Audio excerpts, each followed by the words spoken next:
You're going to raise him. For a second, I thought I had misheard my wife. Claire sat behind the massive walnut desk in her private office on the 43rd floor of Whitmore Biosystems headquarters, looking at me with the same calm expression she used when explaining quarterly projections to investors. Adrian Cross sat beside her, not across from her, beside her, close enough that his knee nearly touched hers. There was a thin blue folder on the desk between them. I looked at Claire. What did you just say? She didn't flinch. The baby, she said. You'll raise him. I stared at her, then at Adrian, then back at the folder. There were moments in life when anger arrived instantly. This wasn't one of them. This was too absurd for anger.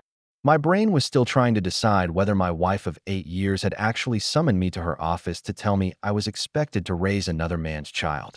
Claire folded her hands. Ethan, don't make this harder than it needs to be. I almost laughed. Harder? Adrian leaned back in his chair. Claire means we should approach this rationally. I looked at him. Did I ask you? His smile tightened. Claire immediately stepped in. Don't start. That was interesting. Not Adrian. Stay out of our marriage. Not Ethan has a right to be angry. Just, don't start. As if I were the problem already. I pulled out the chair opposite them and sat down. Fine. Claire seemed relieved. Apparently, she had expected shouting. Maybe begging. Maybe me asking what I had done wrong. Instead, I pointed at the blue folder. Explain. She slid it toward me. I didn't touch it. Claire took a breath. Adrian and I have been discussing something for a long time. How long, Ethan? How long? Her eyes shifted for half a second. Adrian answered for her. About 18 months. I nodded slowly. 18 months. I had spent the previous 18 months helping Claire secure 2 acquisitions, restructuring one of our family investment vehicles, and personally introducing her to 3 institutional investors. Apparently, she had been using some of that time to discuss having a child with the man sitting beside her. Claire gave Adrian an irritated glance. You didn't need to say it like that. How exactly would you prefer he say it? She looked at me. This isn't about an affair. That actually made me laugh. Claire frowned. What's funny? You're sitting beside your former boyfriend telling your husband that the 2 of you are having a child. And your opening argument is that this isn't about an affair? It isn't that simple. It seems incredibly simple. Would you let me finish? I leaned back. Please. She pushed the folder another inch toward me. We used a private fertility program. The laughter disappeared. I looked at her. She continued. There were medical procedures, genetic screening, specialized consultants, legal arrangements, and a surrogate. I said nothing. Claire mistook my silence for permission to continue. The process was complicated. Whose genetic material? Her jaw tightened. Mine and Adrian's. There it was. No ambiguity. No misunderstanding. No explanation waiting around the corner that would somehow make this less insane. My wife had deliberately created a child with another man, and now she wanted me to raise him. I looked at Adrian. He held my gaze. There was something in his expression I recognized immediately. Satisfaction. He had imagined this moment. Maybe hundreds of times.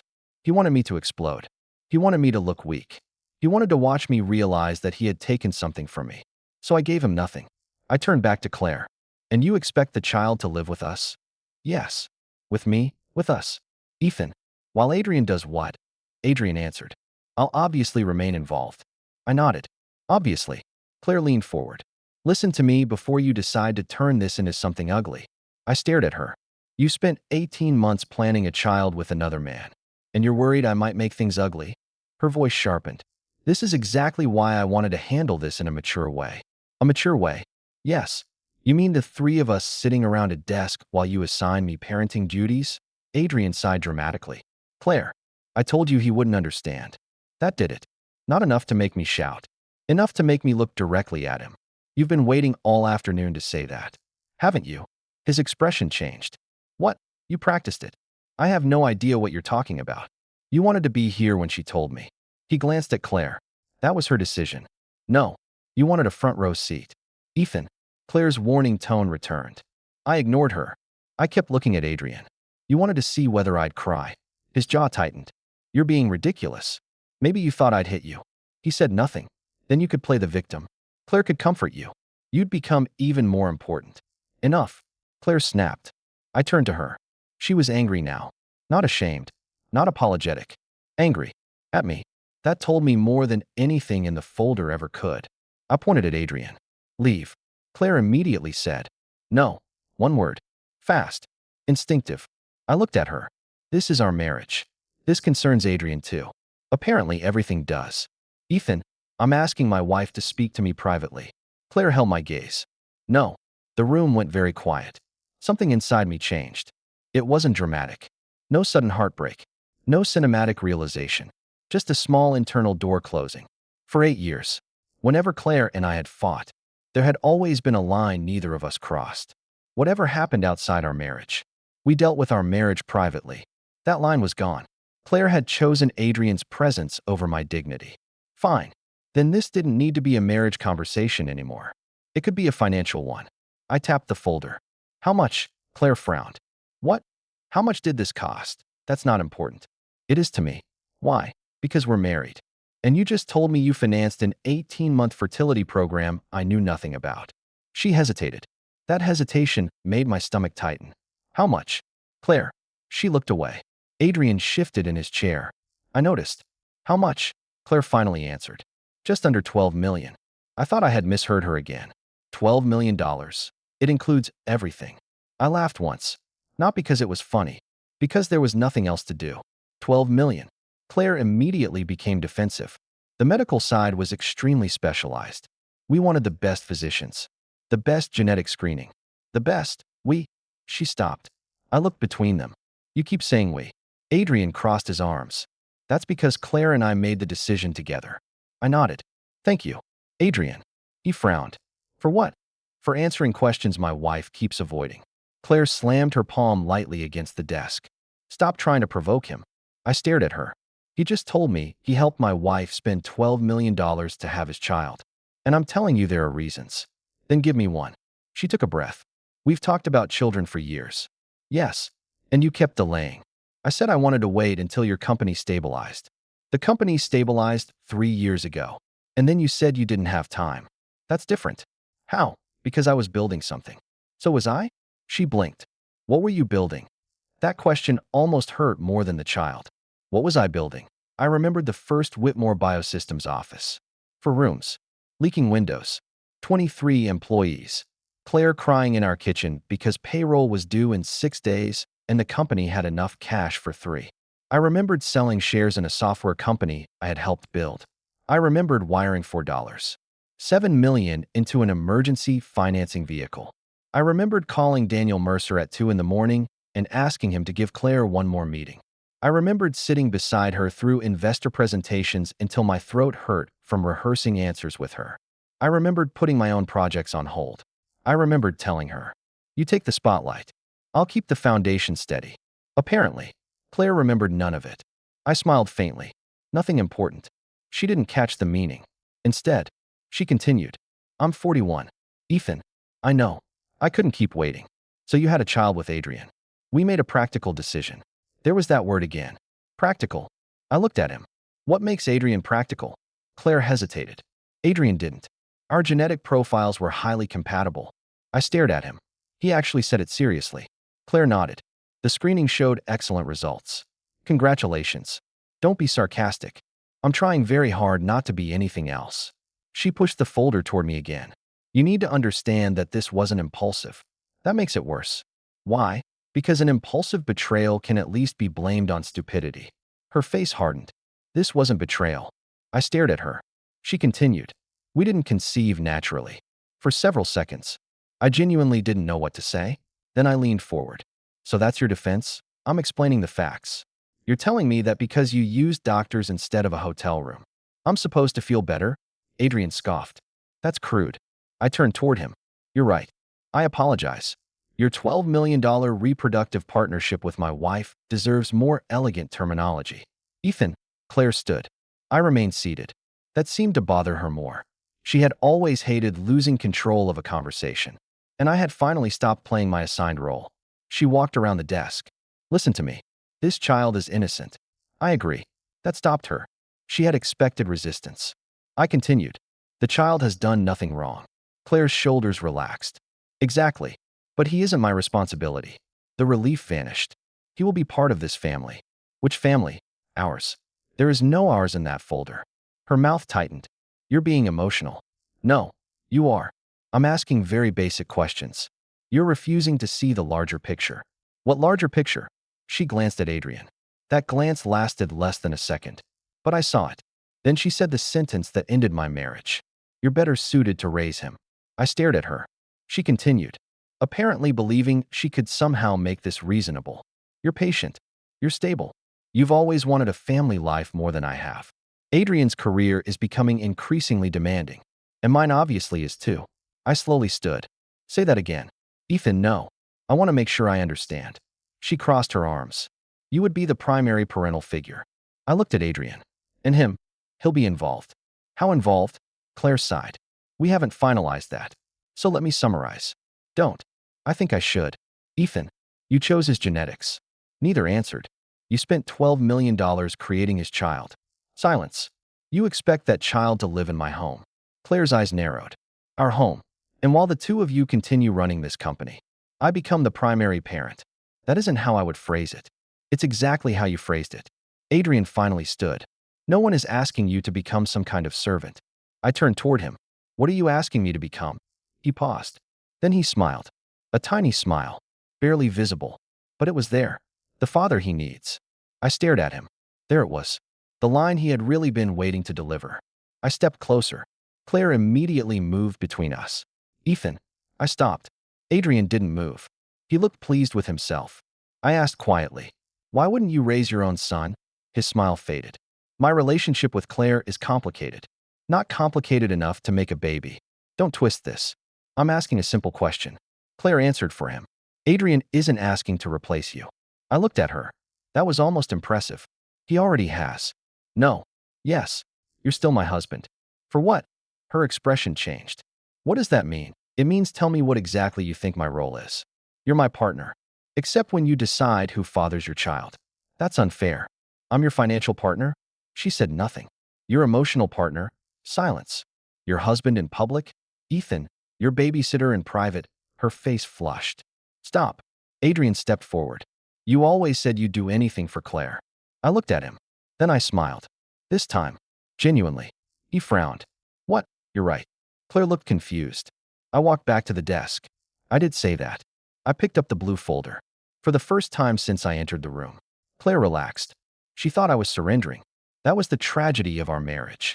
She had become so accustomed to my compromises that she could no longer imagine me doing anything else. I opened the folder. Medical contracts. Legal documents.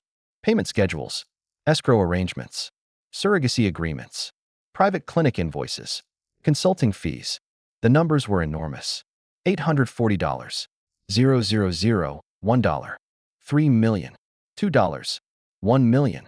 Several payments had moved through holding entities. Then I saw a name I recognized. Cole Whitmore Family Capital. I stopped turning pages. Claire. Yes. Where did the money come from? She looked annoyed again. I told you. The family accounts. Which family accounts? Does it matter? Yes. We have plenty of liquidity. That wasn't my question. She looked at Adrian. I noticed. Again. Which accounts? Claire finally said. Some of it came through Cole Whitmore. How much? I don't remember exactly. You signed the transfers. My financial team handled most of it. Claire. She sighed. Maybe $8 million. My fingers tightened slightly around the folder. $8 million. From Cole Whitmore Family Capital. A structure established 6 years earlier using almost entirely my premarital assets. Claire had access for family investments and approved joint expenses. She did not have unrestricted authority to redirect millions toward a private arrangement with a third party. Especially not this. I looked at the signatures. Her signature appeared repeatedly. Adrian's appeared twice. Interesting.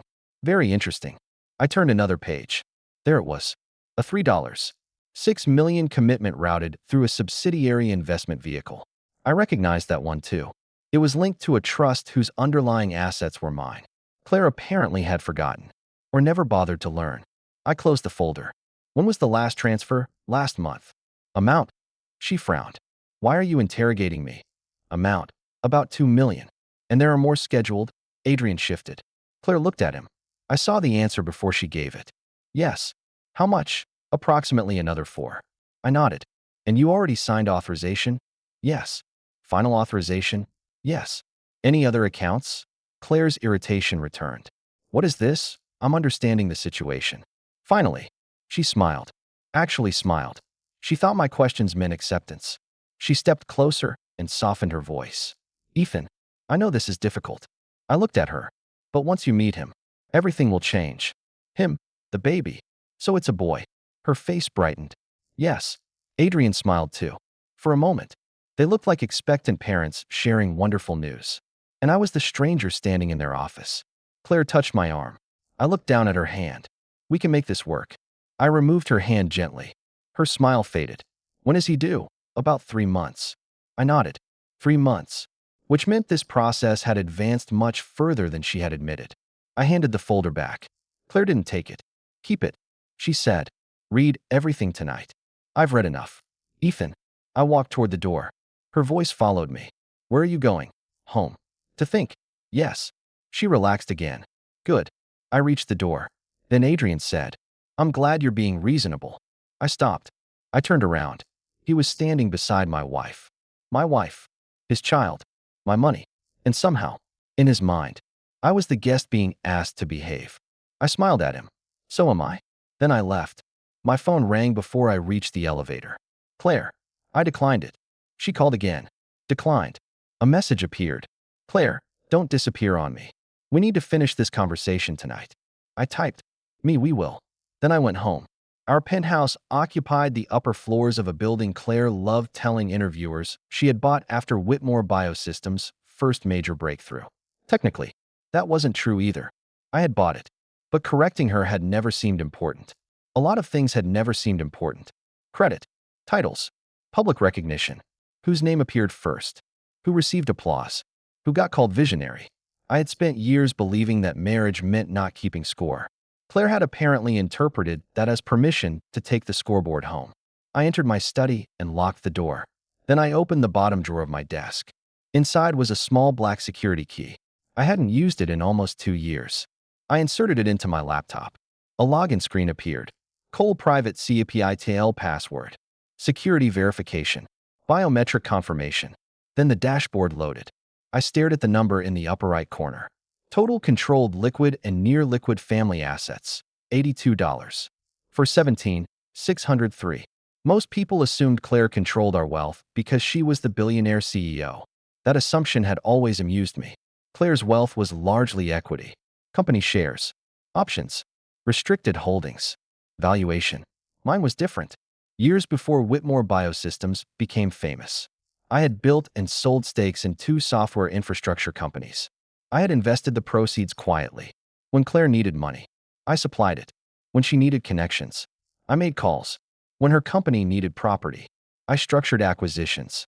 When investors were nervous, I personally guaranteed enough commitments to keep them at the table.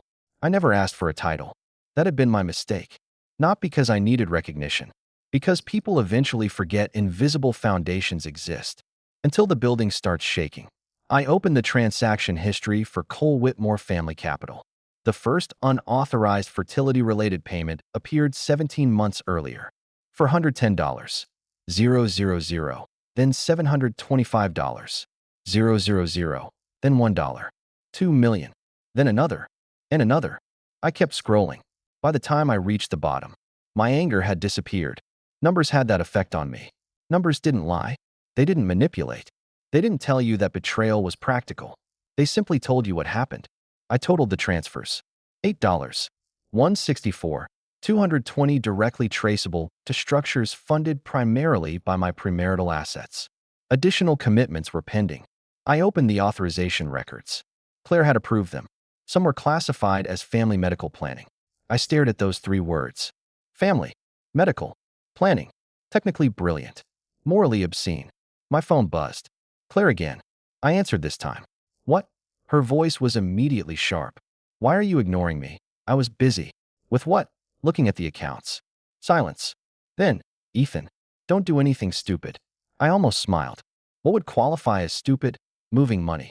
You mean like spending $8 million of it to create another man's child? That money belongs to both of us. Some of it does. What does that mean? You'll understand tomorrow. Her voice changed. Ethan. Yes. Don't threaten me. I'm not. Then what are you saying? I'm saying you should sleep well tonight. That sounds like a threat. No. It's advice. She exhaled sharply. We are not getting divorced over this. I looked at the transaction list. Interesting. Not I don't want a divorce. Not I love you. Not I'm sorry. We are not getting divorced. An executive decision. I asked, why not?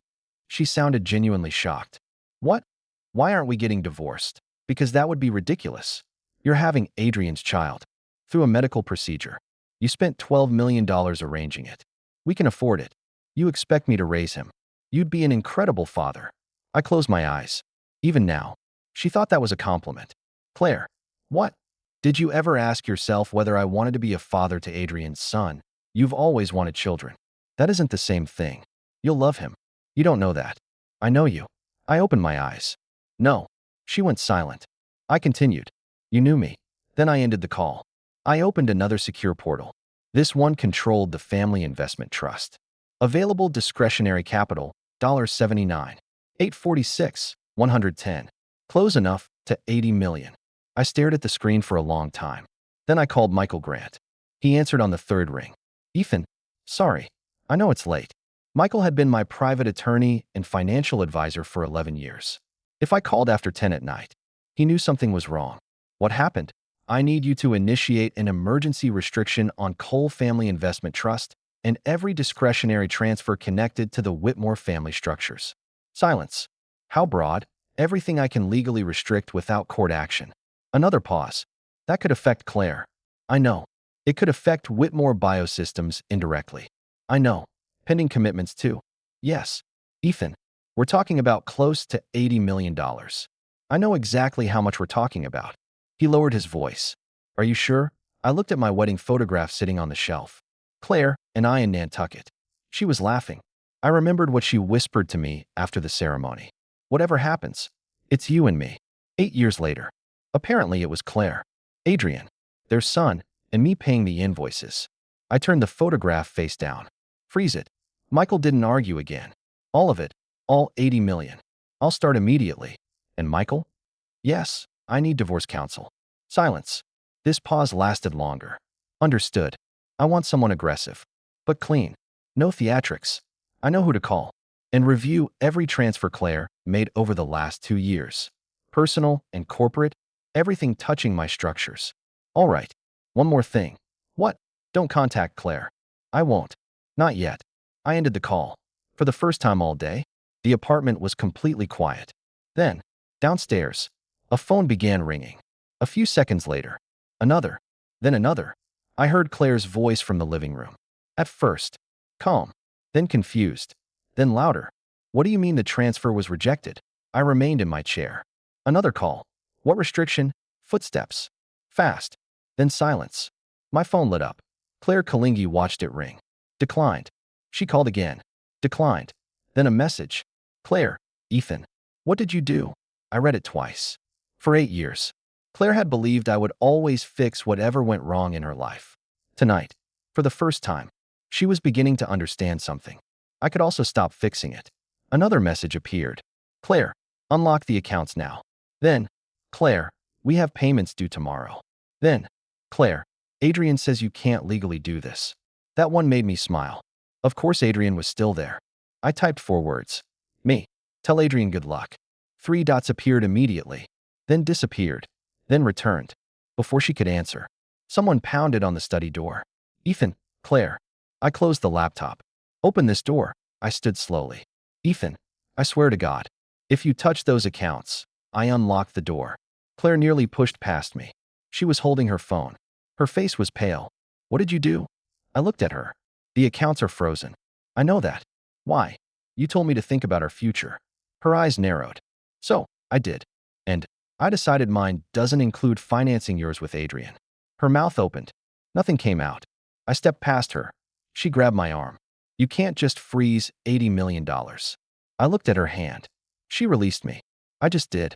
Ethan, this affects commitments. Yes, it affects my company. Then your company should stop depending on my money. Her face changed. Not anger this time. Fear. Small, but unmistakable. You're trying to punish me. No. What do you call this? A separation. We're married. Not for much longer. Her eyes widened. You're serious. I walked toward the bedroom. She followed me. You're actually threatening divorce because of this. I stopped. I turned around. No, Claire. My voice was calm.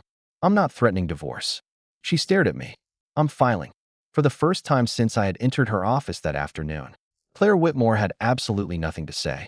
I walked into our bedroom, pulled a suitcase from the closet, and placed it on the bed.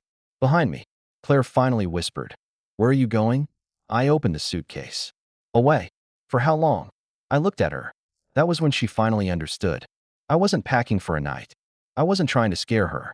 I wasn't negotiating. And I wasn't going to raise Adrian Cross's son. Forever. Claire stared at my suitcase as if it had personally betrayed her. "You're not leaving." I kept folding shirts. She stepped closer. "Ethan, I'm talking to you." "I heard you." "Then stop packing." "No." Her face tightened. For years, Claire had been surrounded by people who moved when she raised her voice. Executives changed schedules. Investors took meetings. Assistants canceled vacations. Entire departments stayed late because Claire Whitmore wanted a revised presentation before sunrise. I had been the only person in her life who could tell her no.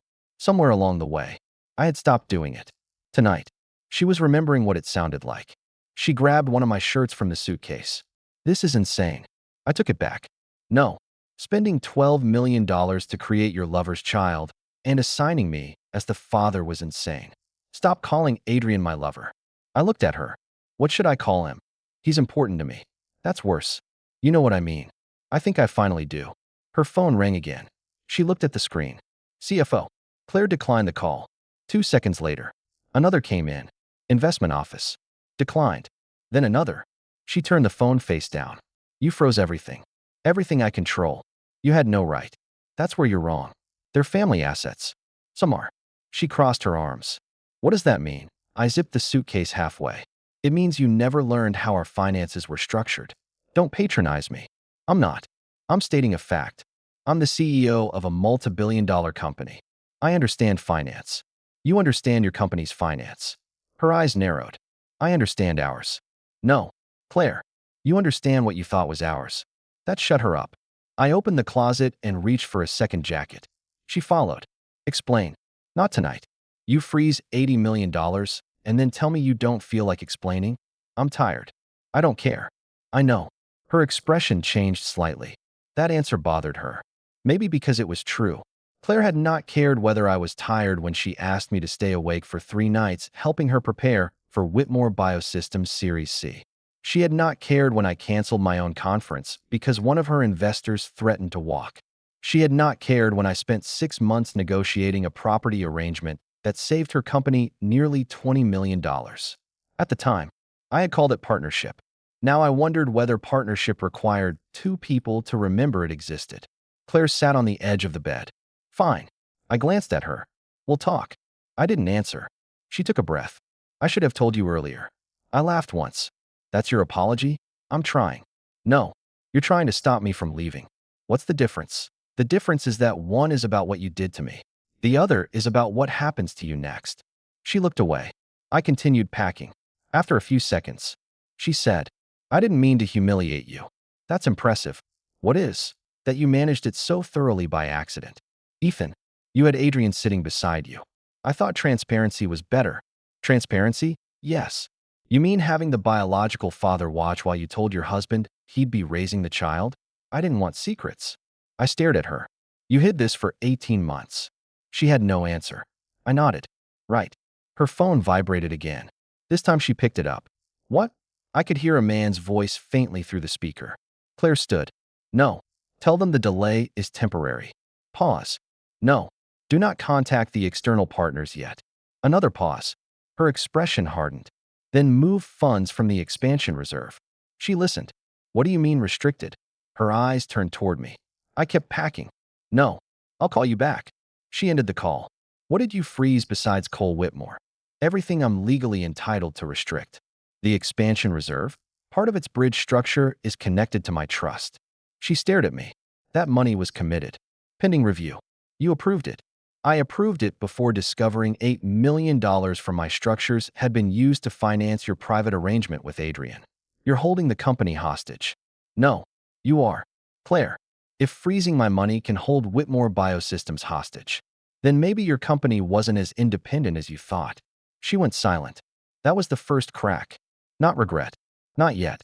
But uncertainty. I saw it. Then pride covered it again. This is temporary. If that helps you sleep, you'll calm down. No. You always do. I stopped packing. There it was. The assumption. The foundation of everything. You always do. I turned toward her. Is that why you thought I'd raise him? Her eyes shifted. What? Because I always calm down? I didn't say that. You didn't have to. That isn't fair. You spent 18 months making plans with another man because somewhere in your head you believed I would eventually accept it. She stood. I believed you loved me. I did. Then why are you walking away? Because you believed loving you meant having no limit. She stared at me. I zipped the suitcase completely. Her voice dropped.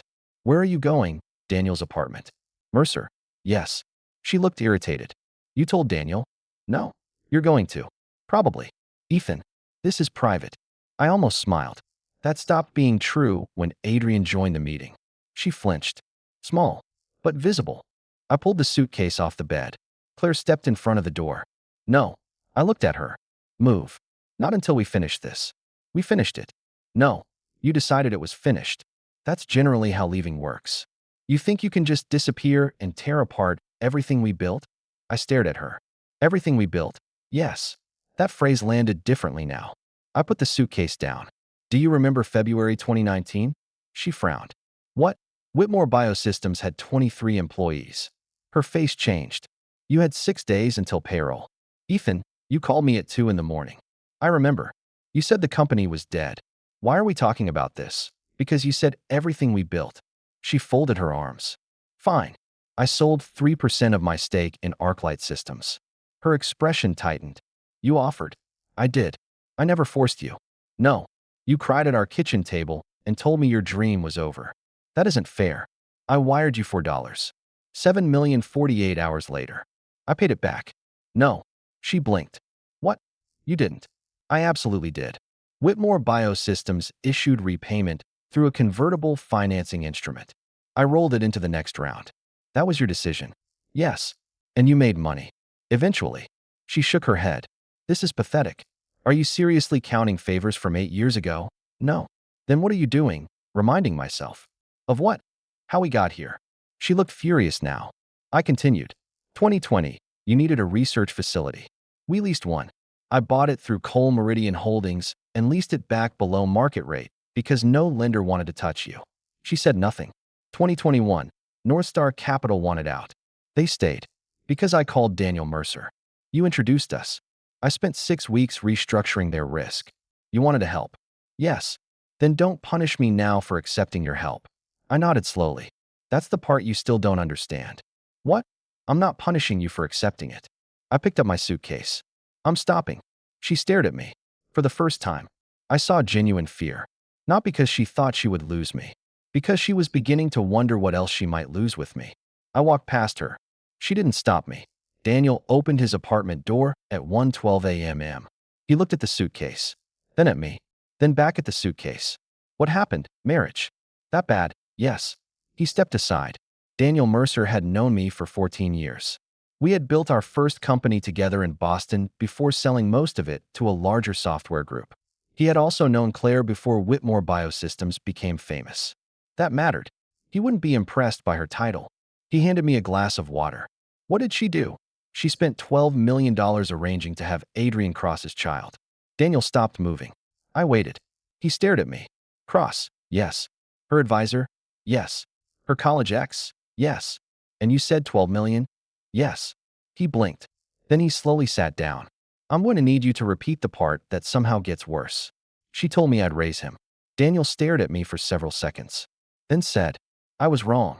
About what? I don't need you to repeat anything. I almost laughed. He leaned forward. Does she know you're leaving? Yes. Does she know about the trust freeze? She does now. Daniel's eyebrows rose. All of it. About 80 million. He whistled. That will hurt. It isn't meant to hurt. He gave me a look. Ethan, I'm serious. You froze $80 million.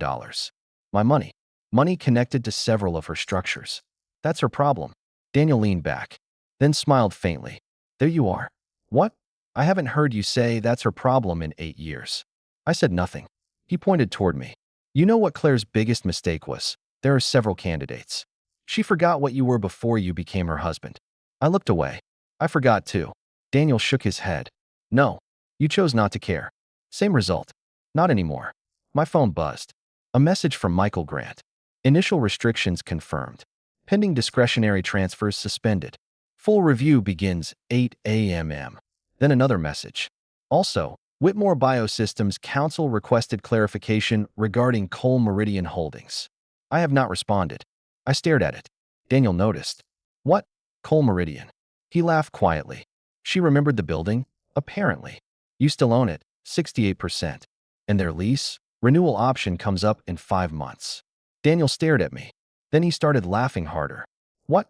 He shook his head. Nothing. Daniel. He looked at me. She really thought you were just the husband. Didn't she? I didn't answer. Because that was exactly what she thought. At 7:03 the next morning, Claire called. I answered. Her voice was cold. Where are you, Daniels? You slept there? Yes. I need you at headquarters. No. This concerns both of us. Then email me. Ethan. Stop being childish.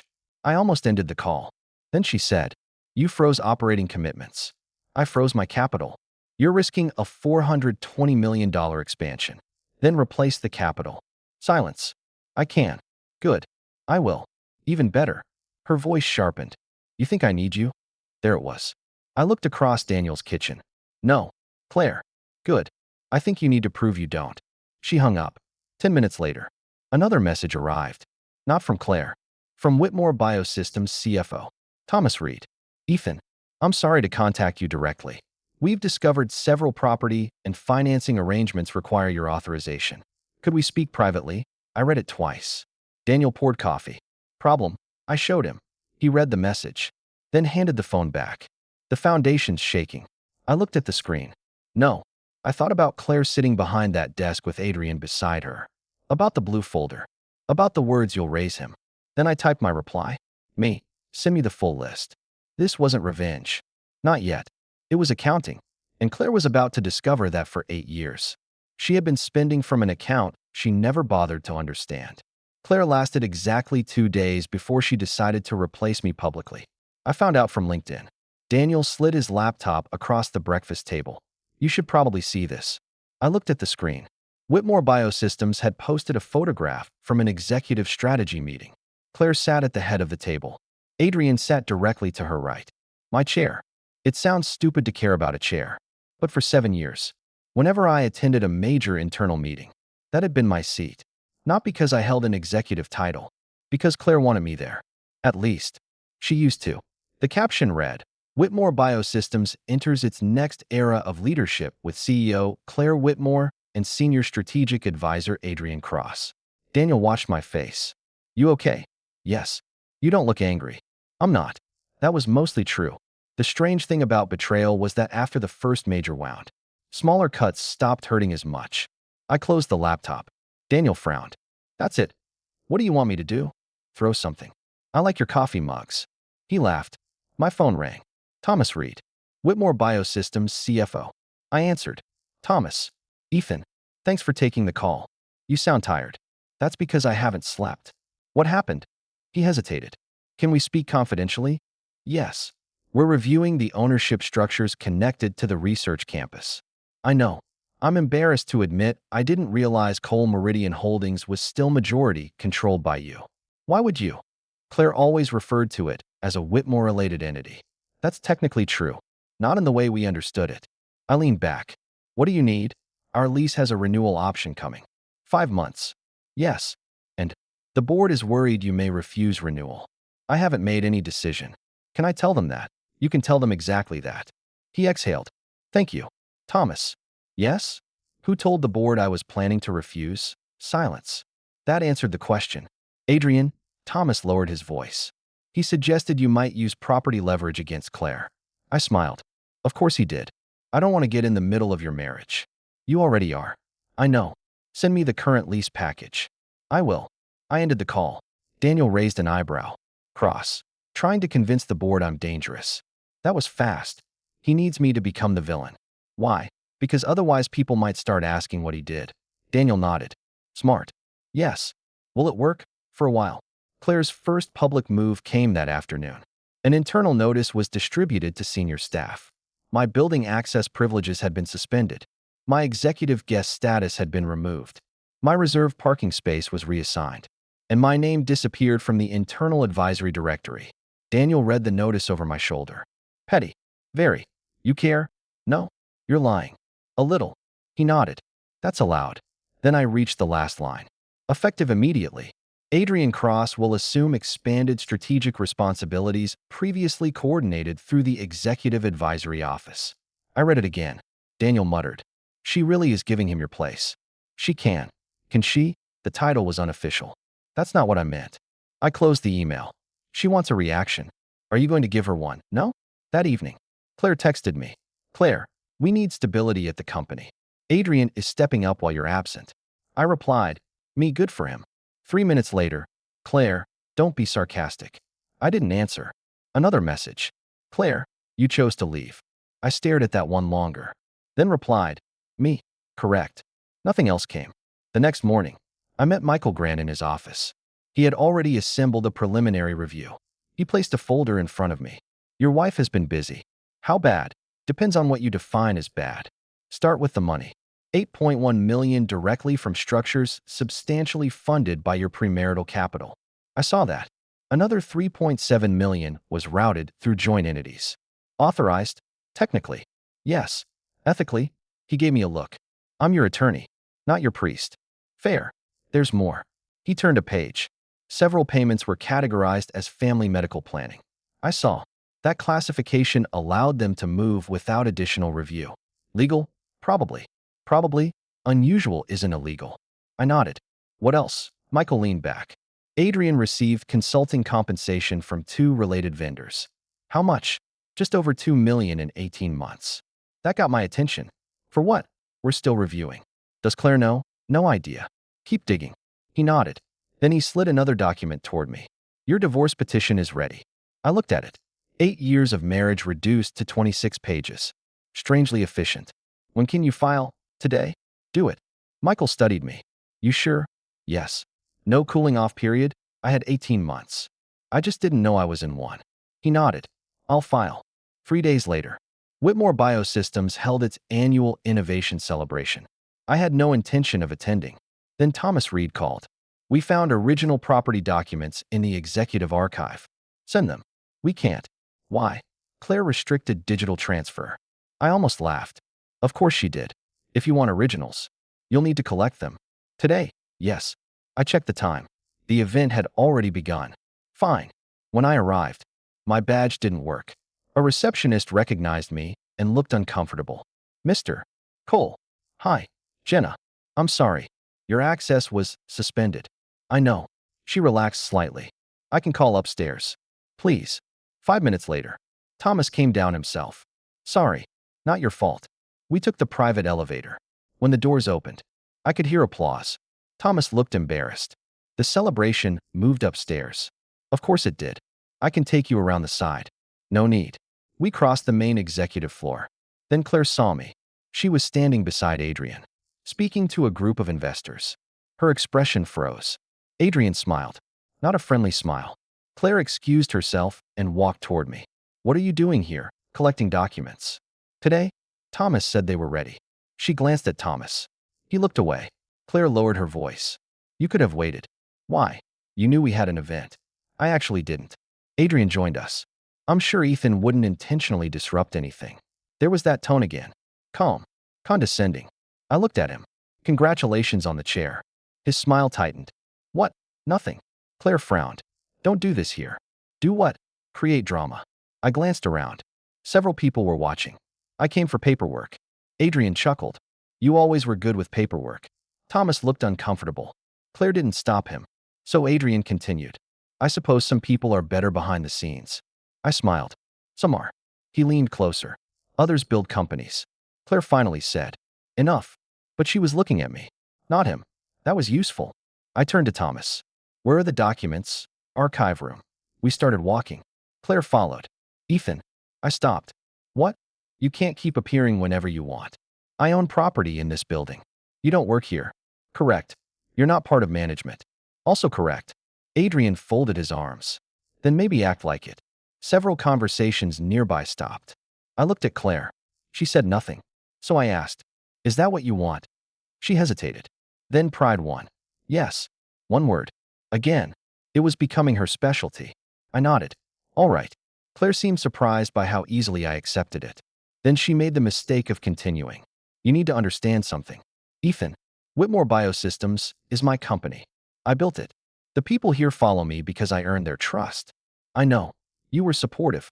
Supportive. 8 years condensed into one adjective. Adrian smiled. Claire kept going. But support isn't ownership. Thomas closed his eyes. He knew. Claire didn't. I asked quietly, "Are you sure?" She frowned. What? Nothing. Adrian laughed. Come on. Ethan, don't start pretending you secretly run the company. I don't. Good. I never said I did. Then what exactly are you implying? I looked at Claire. Do you remember who owns the research headquarters? She stared at me. Whitmore Biosystems. Thomas inhaled sharply. Claire noticed. She looked at him. What? He said nothing. Her eyes returned to me. I asked again. Do you remember? Yes. The company acquired the property through an affiliated entity. Which entity? She hesitated. Adrian answered. Whitmore Meridian. I smiled. Cole Meridian Holdings. Claire's face changed. Barely. That's a technicality. No. You structured it for us. Yes. So effectively it's ours. No. Adrian scoffed. Are you seriously arguing over real estate now? I ignored him. Claire. Cole Meridian owns the primary research property. She crossed her arms. And I own 68% of Cole Meridian. Silence. Real silence. The kind that spreads outward because nearby people realize something important has happened. Claire stared at me. That isn't possible. Thomas finally spoke. It is. She turned toward him. What? Thomas looked miserable. We reviewed the beneficial ownership this week. Adrian's smile disappeared. Claire looked back at me. You told me that structure was temporary. It was supposed to be. Then why didn't you transfer it? Because Whitmore Biosystems never exercised the purchase option. That doesn't make sense. It expired 4 years ago. She stared at me. You never told me. I sent the notice to legal. I never saw it. That isn't my fault. Adrian stepped forward. This is intimidation. I looked at him. No. You're threatening Claire's company. I haven't threatened anyone. You're standing here announcing you own the building. You asked what I was implying. His jaw tightened. Claire's face had gone pale. When does the lease renew? Thomas answered before I could. 5 months. She looked at me. And you control renewal? Yes. Are you going to refuse? I haven't decided. Her eyes widened. You haven't decided? No. Ethan, thousands of employees work here. I know. You can't play games with that. I'm not. Then tell me you'll renew. No. Her mouth opened. I continued calmly. I'll review the lease when appropriate. You're doing this because of Adrian. No. Because of the divorce? No. Then why? Because for the first time in 8 years, I'm treating my assets like assets instead of favors for my wife. That hit harder than I expected. Claire went silent. Adrian looked around and realized people were watching. He tried to recover. This is pathetic. I turned toward him. Maybe. You're using money because you lost your wife. I nodded slowly. Interesting. What? You think I lost her? He smiled. Didn't you? I looked at Claire. Then at him. No. I picked up the archive box Thomas had retrieved. She made her choice. I walked toward the elevator. Behind me, Claire called my name. I didn't stop. Then she shouted, Ethan. The elevator doors opened. I turned. She stood in the middle of the executive floor beside Adrian. For once, she didn't look like the most powerful person in the room. She looked uncertain. I held her gaze. What? Her voice was quieter now. Are you really going to do this? Do what? Take everything apart. I thought about that, then shook my head. No, Claire. The doors began closing. I'm just taking back the parts that were mine. The doors shut between us. And for the first time, I knew she understood the difference. Claire called me 12 times before noon. I ignored 11. On the 12th, I answered. What? Her voice was flat. We need to talk. We've been doing a lot of that. Not like this. I leaned back in Daniel's office. What changed? You know what changed. The building, the leases, the trust structure, the equipment financing. Pick one. So Thomas had finally shown her the full list. Good. Claire continued. You buried yourself inside the company. No, don't play games. I didn't bury anything. I built structures when your company couldn't obtain normal financing. And somehow every road leads back to you. Because every lender said no to you. That was years ago. Yes. So why are you still there? Because no one replaced the arrangements. Her breathing changed. Not enough to sound frightened. Enough to sound irritated. She hated discovering something she hadn't already mastered. What else do you own? Define own. Ethan, you asked a broad question. Fine. What else does Whitmore Biosystems depend on that is tied to you? I opened the spreadsheet Thomas had sent me. Research headquarters. I know. 2 equipment leasing entities. Silence. 3 legacy patent financing vehicles. Her voice sharpened. Patent financing? Yes. Those patents belong to Whitmore. The patents do. Some early development financing doesn't. What does that mean? It means several agreements contain review rights if there's a major change in related party support. She went silent. I continued. 2 investor introductions also included personal assurance letters from me. You never told me. I told you at the time. I don't remember that. That's becoming a theme. She exhaled. You enjoy this. No. You sound like you do. I sound calm. You sound smug. That's because you're used to me fixing things before you notice they're broken. She said nothing. Then, come to headquarters. No. Ethan, send documents. I want you in the room. I'm not one of your employees. Stop saying that. Why? Because I know. No. I don't think you did. She went silent again. Then I heard another voice. Adrian. Muffled. Close. Of course. I smiled. Is he there? Claire didn't answer. Claire. Yes. Then no. He works here. And I don't. He's helping us deal with this. Good. Her tone hardened. You're making this personal. You spent $12 million to have his child. That has nothing to do with corporate structure. Exactly. Silence. She didn't understand. So I explained. I'm separating the two. What? For 8 years. I treated your company like part of our marriage. If it needed something, I helped. If an asset had to sit in my structure, I let it. If you needed introductions, guarantees, property, liquidity, I treated that as family. And now it's business. That was the sentence she feared. I heard it in the silence. Claire recovered first. Fine. Fine. If you want business, we'll do business. Good. We'll buy you out. I almost smiled. With what? She didn't answer. I ended the call. 2 hours later, Thomas sent another email. Urgent. Hartwell Growth has delayed the expansion agreement pending clarification of related party dependencies. The expansion agreement was worth approximately $420 million. Not cash tomorrow. Not some magic transfer. A multi-stage strategic financing package tied to Whitmore's new research campus. The kind of deal CEOs put in shareholder letters and talk about for months. I called Thomas. What happened? They reviewed our disclosures. Why now? Adrian's restructuring proposal triggered a supplemental governance review. I paused. His restructuring? Yes. What did he propose? Thomas sounded uncomfortable. Removing all legacy advisory arrangements not directly controlled by management. I laughed quietly. So he tried to cut me out. Essentially. And that triggered review clauses. Yes. Brilliant. Thomas sighed. I don't think he understood what those agreements were connected to. No. Neither did Claire. That was the part that still amazed me. Adrian had convinced her that I was an accessory. So she had decided to remove the accessory. Unfortunately, some accessories had been holding up the walls. Did Hartwell cancel? No. Delayed. Good. Good. Yes. I don't think Claire will agree. I'm not trying to destroy the deal. Then what are you trying to do? Nothing. He went quiet. I continued. I didn't ask Adrian to restructure anything. I didn't trigger the review. I didn't call Hartwell. That's true. I froze my capital and stepped away. Thomas exhaled. And everything started moving. Yes. He sounded almost amused now. That's what scares people. People should read contracts. I'll quote you anonymously. Please don't. That evening, Michael came over with another folder. You're becoming very popular. I noticed. Whitmore's corporate counsel contacted me. What do they want? Standstill agreement. For what? They want assurance you won't terminate leases, call obligations, suspend licensing support, or interfere with any pending transactions for 90 days. I laughed. They want me to promise not to use rights I haven't threatened to use. Yes. Why? Because Adrian told the board you might. There it is again. Michael nodded. He's building a narrative. I'm the angry husband. Correct. I looked through the draft. And if I sign, they gain time. If I don't, they'll tell the board you're hostile. I handed it back. I'll sign a narrower version. Michael raised an eyebrow. You will? Yes. Why? Because I'm not trying to destabilize the company. He smiled slightly. That will disappoint Adrian. Good. Terms, 30 days. Existing operations only. No new commitments using my structures.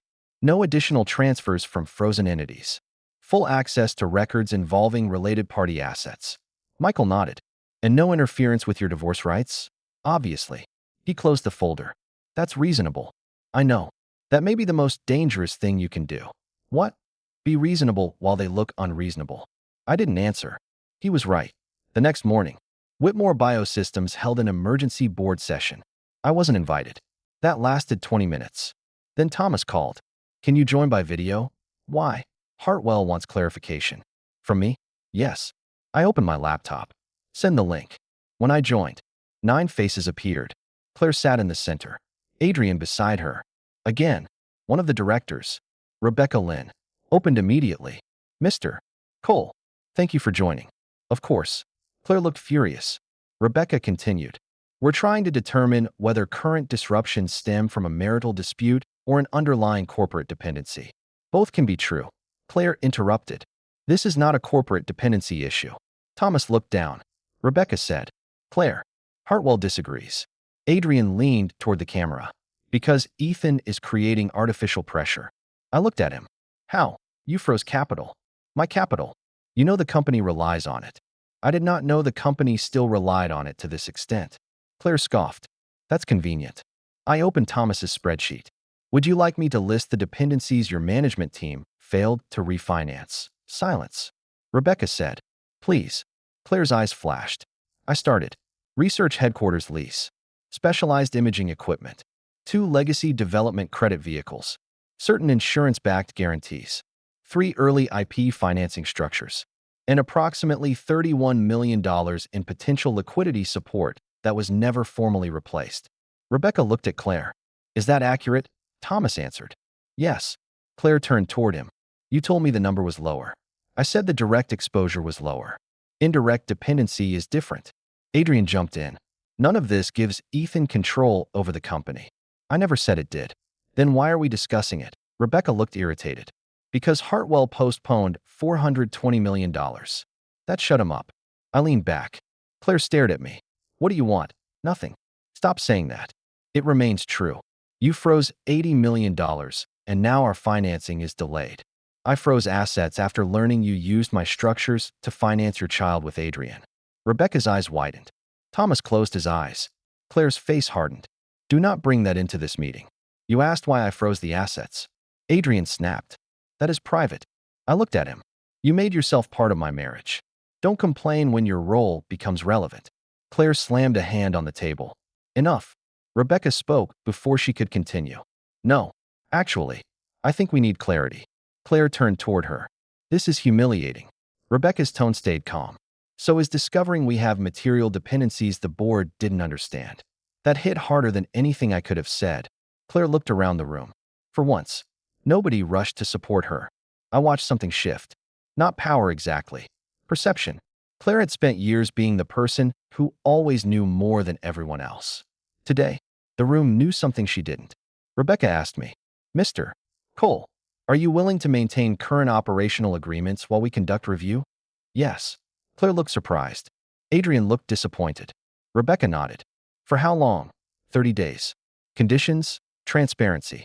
No new use of my capital. No asset restructuring without disclosure. No transfers connected to frozen entities. Rebecca looked at Thomas. Reasonable? Yes. Then Claire asked the question I had been waiting for. What happens after 30 days? I looked at her. That depends on what I learn. Her face went pale. That night, Thomas sent me a document Adrian had apparently not expected anyone outside management to see. A restructuring memo. Page 4 contained a paragraph labeled, Removal of Legacy Influence Risk. My name appeared 6 times. Adrian wanted my advisory access terminated. My informal board communications ended. My property leverage neutralized. My financing relationships replaced. And my historical role recharacterized as non-operational spousal support. I read that phrase twice. Then I laughed. Daniel looked over. What? I turned the laptop around. He read it. Oh, exactly. He's trying to erase you. Yes. Does Claire know? She approved the memo. Daniel looked at me. That hurt more than I expected. Not because she agreed with Adrian. Because she had signed her name beneath a document reducing 8 years of work to spousal support. Daniel handed the laptop back. What now? I closed it. Nothing. He frowned. Still nothing. Yes. Ethan. I looked at him. They want to erase my role. Right. So let them. He stared at me, then slowly smiled. You're going to make them operate without it. Exactly. The next morning, Hartwell Growth formally announced that the $420 million expansion agreement was suspended pending review. Not canceled. Suspended. Claire called 3 minutes later. I answered. She didn't bother with hello. You did this. No. They suspended the deal. I saw. You spoke to them. I didn't. You expect me to believe that? Yes. Then why did they do it? Because Adrian tried to remove every structure connected to me. Silence. He wanted me gone. She didn't answer. You approved it. Still nothing. So congratulations. What is that supposed to mean? You got what you wanted. Her breathing quickened. Ethan, you wanted a company with no dependence on me. That's not what this is. Then prove it. She went quiet. I looked at the city through Daniel's office window. For 8 years, I had stood behind Claire while she built an empire. Now she wanted me erased from its history. Fine. History was optional. Infrastructure wasn't. And for the first time, Claire Whitmore was learning the difference. By Friday morning, I had become the villain. At least according to Adrian. Daniel tossed a tablet onto the table. You're famous. I already hate that sentence. A business newsletter had published a short item about internal instability at Whitmore Biosystems. No names, but enough detail. Major financing delayed. Related party asset review. Possible leadership conflict. Then came the anonymous quote. Sources close to management described the disruption as the result of a bitter marital dispute. I stared at it. Daniel said, guess who? Adrian. Too obvious. No. Another article appeared an hour later. Then a third. The language was nearly identical. A disgruntled spouse. Personal retaliation. Financial pressure. Emotional instability. Adrian wasn't just building a board narrative anymore. He was building a public one. Michael called. Do not respond. I wasn't planning to. Good. Can we identify the source? Probably. Do it. You want action? No. I want knowledge. Michael paused. Still being reasonable, annoyingly. That won't last forever. No. Claire called at noon. You saw the articles. Yes. I didn't authorize them. I didn't ask. Ethan. What? Adrian spoke to someone. I know. I told him not to. After or before? Silence. Claire. After. I laughed once. She sounded defensive. He thought he was protecting the company. Of course. He's under pressure. Imagine how hard this must be for him. Don't. Your husband filed for divorce because you used $8 million of his capital toward having Adrian's child. But yes, let's focus on Adrian's stress. She went quiet. Then, the board wants you at Monday's emergency session. Why? To address the allegations. Which allegations? That you're using marital assets to damage company operations. My attorney already provided documentation. They want you in person. Does Adrian? No. That surprised me. Then I'll come. Claire sounded suspicious. Why? You invited me. You haven't exactly been cooperative. I've been completely cooperative. You froze $80 million. My $80 million. Stop saying that. It remains accurate. She ended the call. Monday morning, I walked into the Whitmore Biosystems boardroom for the first time in nearly a year. Adrian looked irritated the second he saw me. Good. Claire didn't look at me. Rebecca Lynn did. So you came. You asked. I sat at the far end of the table. Adrian had prepared a presentation. Of course he had. The first slide read, Operational risk created by external personal conflict. Daniel would have loved it. Adrian stood. Over the last 2 weeks, the company has faced significant disruption due to actions taken by a non-management related party. I almost raised my hand. Rebecca noticed. Mr. Cole, nothing. I'm just enjoying non-management related party. Adrian glared at me. Claire said, let him finish. So I did. For 20 minutes. Adrian described me as if I were a natural disaster. Capital frozen. Leases uncertain. Investor confidence damaged. Strategic financing suspended. Executive distraction increased. He never mentioned why. Not once. When he finished, he looked at the board. Our position is simple. Whitmore Biosystems cannot allow an emotionally motivated individual to dictate operational stability. Rebecca folded her hands. Thank you. Then she looked at me. Mr. Cole. I opened the thin folder Michael had prepared. I'll be brief. Adrian smirked. You'll need to be. Rebecca shot him a look. I continued. I did 3 things. I held up one finger. I restricted discretionary transfers from structures I control after discovering they had been used for undisclosed personal expenditures. Second finger. I requested review of assets and agreements connected to my premarital capital. Third, I filed for divorce. I closed the folder. That's it. Adrian scoffed. That is an absurd simplification. No, you caused a financing suspension. Hartwell suspended financing after your restructuring memo triggered review clauses. Several directors turned toward him. Adrian stiffened. Rebecca said, "Is that true?" Thomas answered, "Yes." Claire looked at Thomas. Again, that was becoming a habit. Adrian recovered quickly. The restructuring was necessary to remove dependency. Then why blame me when dependency became visible? He glared at me. I opened the folder. Would the board like to see the memo? Claire's head snapped toward Adrian. What memo? Interesting. He hadn't shown her the final version. Rebecca said, "Yes." I passed copies around. Adrian's face changed. Claire read page 4. Then page 5. Her expression tightened. Removal of legacy influence risk? Adrian leaned toward her. It's standard language. Claire pointed at the page. You called Ethan's role non-operational spousal support. It was meant for internal classification. I almost felt sorry for him. Almost. One of the older directors, Harold Vance, had been silent until then. He adjusted his glasses. Spousal support? Adrian nodded. Yes. Harold looked at me. Mr. Cole, were you involved in the North Star financing round? Yes. Harold frowned. You negotiated it. I helped. You were the one who brought Mercer and North Star back to the table? Yes. Harold stared at Claire. She looked uncomfortable. Then he asked me another question. And the Cambridge property? Cole Meridian acquired it. You funded that, primarily. Harold leaned back, then laughed. A short, disbelieving laugh. Adrian looked irritated. What? Harold shook his head. You people really didn't know? Claire's face hardened. Know what? He looked at her. I met Ethan before I met you. The room went silent. Claire blinked. Harold continued. North Star didn't stay because of your presentation. Claire said nothing. They stayed because Ethan personally guaranteed a bridge and convinced Daniel Mercer you were worth another year. Adrian jumped in. That was ancient history. Harold turned on him. Ancient history is why you have a company. That shut him up. Then Harold looked at Claire. Did you seriously think Ethan was just your unemployed husband? No one moved. Claire's face went white. I looked down. Not because I was embarrassed. Because I didn't want to enjoy this too much. Claire spoke quietly. He wasn't unemployed. Harold raised an eyebrow. Your advisor's memo basically describes him that way. Adrian said, that is not what it says. It's exactly what it says. Rebecca turned toward me. Why did you never take an official role? Claire didn't need another executive. Claire looked at me. I continued. She needed freedom to build the company. Harold smiled faintly. That sounds more like the Ethan I remember. Adrian's jaw tightened. I knew what he saw. His narrative collapsing. He needed me bitter, petty, vindictive. Instead, I had walked in with 6 pages and no speech. Rebecca asked, are you attempting to gain control of Whitmore Biosystems through these assets? No. Do you want a board seat? No. Equity? No. Management authority? No. Claire finally spoke. Then what do you want? I looked at her. A clean separation.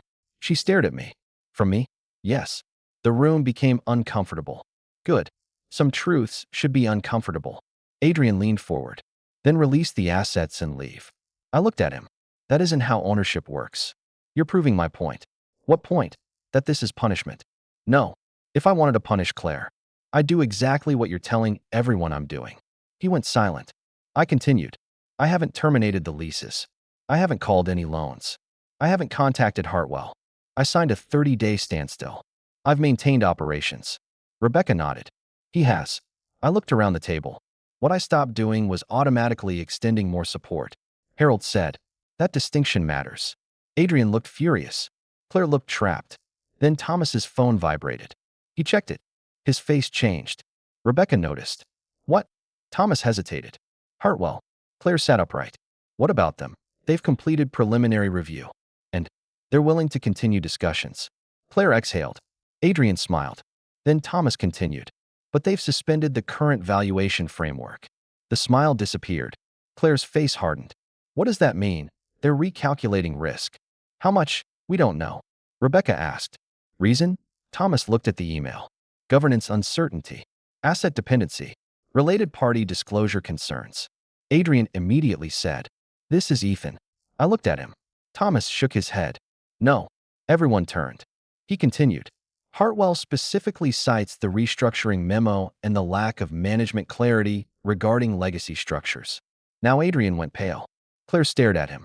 For the first time, something close to anger appeared in her eyes. Not at me. At him. I closed my folder. Rebecca looked at me. Mr. Cole. Anything else? One thing. I took out a final page. Michael had found it over the weekend. A record of Adrian's consulting payments. I placed it on the table. Claire looked down, then froze. What is this? I answered quietly. $2.4 million paid to entities linked to Adrian. Adrian stood. That is legitimate consulting compensation. Claire looked at him. You told me it was under $800,000. He said nothing. Her voice sharpened. Adrian. He swallowed. It's complicated. I almost laughed. Claire turned toward me. How did you get this? Review of entities touching my structures. Adrian snapped. You had no right. Michael had predicted that line. I answered exactly as instructed. My counsel disagrees. Rebecca took the page. Were these disclosed?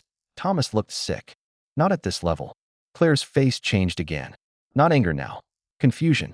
She looked at Adrian as if seeing him from a new angle. He rushed in. Claire. I can explain. I stood. Every head turned toward me. She looked at me. You're leaving? Yes. Now, you have something more important to discuss. Her eyes moved toward Adrian. I picked up my folder. He looked at me with pure hatred. I smiled faintly. He had wanted the board to see me as a bitter husband. Instead, they had started asking why the man sleeping beside the CEO had received millions through entities nobody fully understood. As I reached the door, Harold called after me. Ethan. I turned. He said, For what it's worth. Some of us remember. I nodded. Thank you. Then I left. Behind me, Claire's voice rose. 2.4 million. Adrian, the door closed. And for the first time since this began, I didn't need to do anything at all. They had started turning on each other. Adrian called me that night. I almost didn't answer. Then curiosity won. What? His voice was low. You think you're clever. I think you called me. Stay out of my finances. I leaned back on Daniel's couch. Your finances touched my structures. That's bullshit. Excellent legal argument. You know exactly what you're doing. Yes. You're trying to turn Claire against me. I laughed. You're giving me too much credit. Don't. I didn't pay you $2.4 million. Silence. I didn't hide it from her. More silence. And I definitely didn't tell her the number was 800,000. He snapped. You don't know what you're talking about. Then explain it to Claire. I already did. How did that go? He hung up. Daniel looked over from the kitchen. Cross. Yes. Panicking. Starting. Good. I gave him a look. What? You're enjoying this. A little. I couldn't blame him. By Wednesday, Michael's review had uncovered more. He placed a spreadsheet in front of me. Here's where it gets interesting. How interesting? 7 entities. Connected to Adrian, directly or indirectly. How much? Potentially 11 million over 3 years. I stared at him. 11. Not all payments are improper. Explain. Some are consulting agreements. Some vendor referrals. Some performance fees. And some, hard to justify. He pointed to 3 lines. $2. For million. $1. 7 million. $3. 2 million. What are these? The first is consulting. The second appears tied to a procurement intermediary. The third is a success fee from a vendor contract. Did Claire approve them some? Knowingly? That's harder. I looked at the numbers. Does the company know? Thomas knows now. And the board? Not yet. Send it to Rebecca. Michael studied me. You sure? Yes. This could trigger an internal review. It should. You don't want to use it privately against Claire? No. He smiled faintly. That's why she can't understand you. What? She keeps expecting leverage. I don't want leverage. I know. He closed the laptop. You want out? Yes. That may scare her more. Claire called that afternoon. Her first words were, Did you send Rebecca the payment records? Yes. Why? Because she's on the board. You could have sent them to me. I assumed Adrian already had explanations. Silence. He does. Great. I don't like your tone. I don't like your boyfriend. He is not. She stopped herself. Interesting. Nani is not my boyfriend. She didn't finish. I waited. Finally, she said, "We need to meet." "No, Ethan. You keep asking me to attend meetings with the man you're having a child with. He won't be there." That surprised me. "When?" "Tonight." "Where?" "Our apartment." I almost said no. Then I remembered half my belongings were still there. 7. Claire was alone when I arrived. That felt strange. For 2 weeks, Adrian had been present in every major confrontation. Now there were only 2 glasses of water on the kitchen island. She looked tired. Not CEO tired. Human tired. There was a difference. I put my keys down. "What happened? Sit." "I'm fine." "Ethan." "Claire." She closed her eyes for a second, then opened them. "Did you know about the 11 million? Michael showed me today." "So you didn't know before?" "No." She searched my face. "Swear." "I don't need to." She looked away. That told me something. She was beginning to doubt Adrian enough that my word mattered again. Too late, but still interesting. Claire walked to the counter. "He said the payments were legitimate." "Some probably are." "He said you're exaggerating." "I haven't said anything." "He thinks you're feeding the board selectively." "I sent the full records." She looked at me. "All of them?" "Yes." "Why?" "Because I don't care whether they make him look good or bad." Her face tightened. "You really don't." "What?" "Care. About Adrian? About any of this?" I stared at her. "That isn't true." "You act like it is." "I care about ending our financial entanglement cleanly." "That's what I mean." She looked almost offended.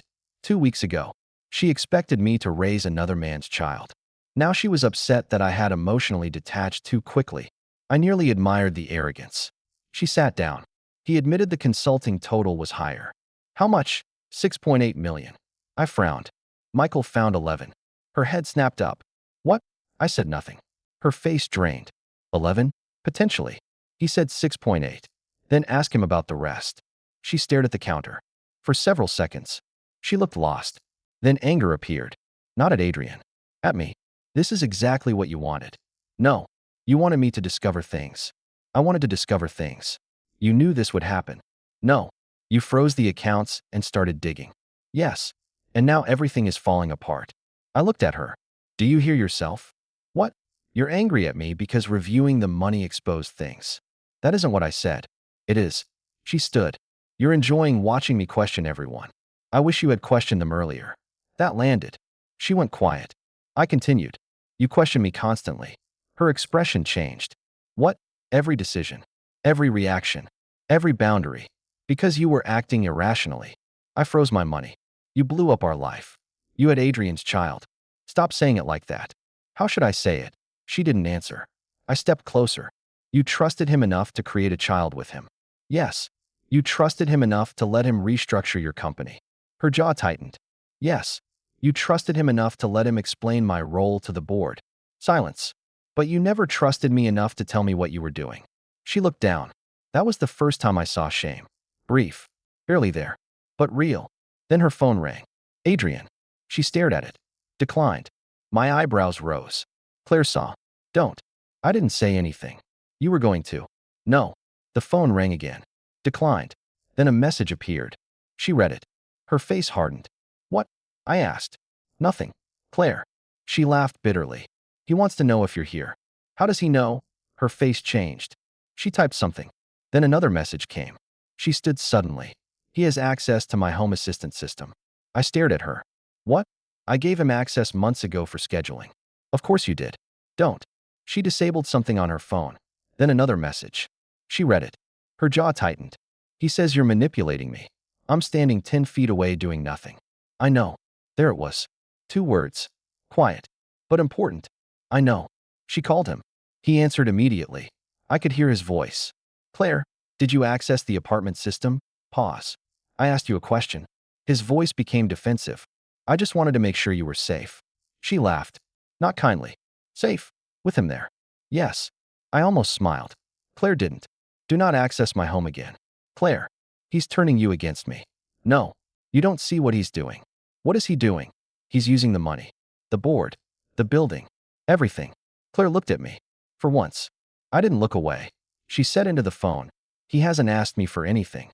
Silence. Adrian recovered. "That's the trick." "No." "Claire, you lied about the consulting payments." "They weren't lies." "You told me 800,000. I was talking about direct compensation." Then 6.8. That included, and now Ethan's counsel found 11. Silence. Adrian finally said. He's digging through private business. Claire's voice went cold. Is 11 accurate? More silence. Adrian. I can explain. Is it accurate? Approximately. Her eyes closed. I watched the last piece of certainty leave her face. When she opened them, she looked different. Not broken. Not yet. But awake. Get out of my office. Adrian's voice rose through the speaker. What? Tonight? Claire. Remove your personal things. You're overreacting. Do it. You cannot let Ethan dictate. This isn't Ethan. She hung up. The room stayed silent. I picked up my keys. She looked at me. Where are you going? Back to Daniels. Stay? I stopped. She looked surprised by her own word. So was I. No. Ethan. No. She stood. I just removed Adrian. That's your business. He's the reason. No. She froze. I continued. Do not do that. Do what? Make him the entire reason our marriage ended. Her face tightened. He manipulated me. Maybe. He lied. Yes. He wanted access to the company. Yes. He used me. Probably. Her voice cracked slightly. Then why are you acting like that doesn't matter? Because you chose him before you knew any of that. Silence. You chose him when you put him beside you and told me I'd raise his son. She looked away. You chose him when you told me he had a right to sit in our marriage conversation. Her eyes filled. I kept going. You chose him when you let him call me useless. Ethan, you chose him when you signed a memo reducing 8 years of my work to spousal support. I didn't read that version. You signed it. She went quiet. I softened my voice. Adrian may be a liar. She looked at me. But you didn't need him to lie in order to humiliate me. That broke through. Claire sat down slowly. I headed for the door. She whispered, What do you want from me? I stopped. Nothing. Stop saying that. I mean it. You can't. I do. She stood again. I can restore everything. I looked back. What? Your access. Your advisory role. Your place at the company. I almost laughed. She hurried on. I can remove Adrian completely. Claire. I can restructure the accounts. Claire. I can fix this. No. Her face hardened. Then what? What is the price? There it was. The CEO. Every problem had a price. I walked back toward her. You really want to know? Yes. You released the divorce. Her face went blank. What? Stop contesting it. I'm not contesting. Michael received notice from your attorney this morning. She said nothing. Temporary delay request. Her eyes shifted. I needed time. For what? To think. I already did. She stared at me. I continued. You want the freeze reviewed? Fine. We'll review it. You want business agreements renegotiated? Fine. We'll negotiate. And us? There is no us. Her eyes filled again. For the first time, she looked scared of losing me. Not my money. Not my assets. Me. Too late. I headed for the door again. Behind me, Claire whispered, If I asked you to come home? I stopped. I didn't turn around. No. If I ended everything with Adrian? No. If I apologized publicly? No. Her voice dropped. What would make you stay? I finally turned. Nothing. She looked like I had struck her. I opened the door. Then my phone rang. Michael. I answered. What? His voice was urgent. Hartwell wants another meeting. When? Friday. Why? They're reconsidering the entire financing package. How much? The full package. I glanced at Claire. She was listening. Michael continued. Potentially $1.6 billion over the complete expansion cycle. Claire's face changed. She knew that number. Everyone in the company did. Then Michael said the part neither of us expected. And Ethan? Yes, they requested you personally. I looked at Claire. Her lips parted. Why? They want you in the room as advisor to the Capital Group. Claire stared at me. For the first time since this began. She looked like she understood the scale of what was coming. I ended the call. She whispered, You're advising Hartwell? I put the phone in my pocket. Apparently. Her face went pale. Friday was supposed to be the meeting that made Whitmore Biosystems untouchable. Now I would be sitting on the other side of the table. Not as Claire's husband. Not as the man behind her. Not as the person she thought would always forgive her. As the man deciding whether her future was still worth funding. Friday morning. Claire texted me at 6:14. Claire, we need to speak before the Hartwell meeting. I didn't answer. At 6:21. Claire, this is bigger than us. At 6:33. Claire, Ethan. Please. That last word stopped me. Please. Claire rarely used it. Not with employees. Not with investors. Not even with me anymore. For years, she had simply told me what she needed and assumed I would make it happen. I put the phone face down. Daniel looked over his coffee. She's nervous. Yes. You? No? That's a lie. A small one. He smiled. Good. Means you're human. I checked the time. The meeting was scheduled for 10. Hartwell Growth had reserved the entire executive conference level at the Langford Hotel in Midtown. The financing package was enormous. Not a single $1. $6 billion check. A staged commitment across facilities, acquisitions, research expansion, and future strategic milestones. If Whitmore Biosystems secured it, Claire could tell the market her company had entered another league. If she lost it, the damage would go far beyond money. Confidence would crack. And confidence was the currency Claire valued most. My phone vibrated again. This time, Michael. Lobby at 9:15. Hartwell requested no direct pre-meeting contact with Whitmore management. Perfect. At 9:18, I walked into the hotel lobby. Michael was waiting beside a man I recognized immediately. Victor Hale, managing partner of Hartwell Growth. Claire had been trying to impress him for 6 months. Victor shook my hand. Ethan. Victor. Wish this were under better circumstances. So do I. He nodded toward the elevator. We should talk upstairs. Inside the private conference room. 3 other Hartwell partners were waiting. No Claire. No Adrian. Just us. Victor placed a thick binder in front of me. We're not asking you to make the decision. I know. We're asking you to help us understand the risk. Understood. One of the partners, Maya Chun, opened her laptop. Our problem isn't the science. I assumed. It isn't even the current liquidity issue. I looked at her. Then what? Governance. Victor leaned back. We thought Whitmore Biosystems was tightly controlled. It is. We thought Claire understood every critical dependency. I said nothing. Maya continued. Then we discovered real estate, financing, equipment, and legacy support structures tied to you. Most were disclosed somewhere. Somewhere isn't the same as understood. That's fair. Victor tapped the binder. Then we found Adrian Cross. I looked at him. What about him? Related party payments. How much did you find? Enough to care. So did I. Maya turned the screen toward me. A flowchart. Adrian's name appeared beside several entities. Consulting, vendor introductions, success fees, strategic advisory compensation. One line jumped out. Cross Meridian Consulting, $3. 2 Miles frowned. That entity wasn't on Michael's first list. Victor noticed. So there's more. Apparently. He folded his hands. Ethan, we need to know something. What? Are you trying to destroy Claire? No. Are you trying to take the company? No. Do you want us to reject the deal? No. Maya raised an eyebrow. Then what do you want? I almost laughed. Everyone kept asking me that. Claire, Adrian, the board, now Hartwell. I want you to evaluate the company honestly. Victor watched me. That's it. That's it. And if the honest answer is no, then no. And if it's yes, then yes. He studied me for a few seconds, then smiled faintly. That answer is why we wanted you here. Claire arrived at 9:56. I saw her through the glass wall. She wore a dark suit. Hair perfect. Expression controlled. If I hadn't known her, I would never have guessed she had barely slept. Thomas walked beside her. Rebecca Lynn followed. Adrian did not. Interesting. Claire saw me, stopped for half a second, then continued walking. When she entered the room, she greeted Victor first, then Maya, then the others. I was last. Ethan, Claire, nothing else. That seemed to hurt her. Good. Or maybe not good. I was still learning the difference between satisfaction and closure. Victor opened the meeting. We're here to evaluate whether the current financing framework remains appropriate. Claire nodded.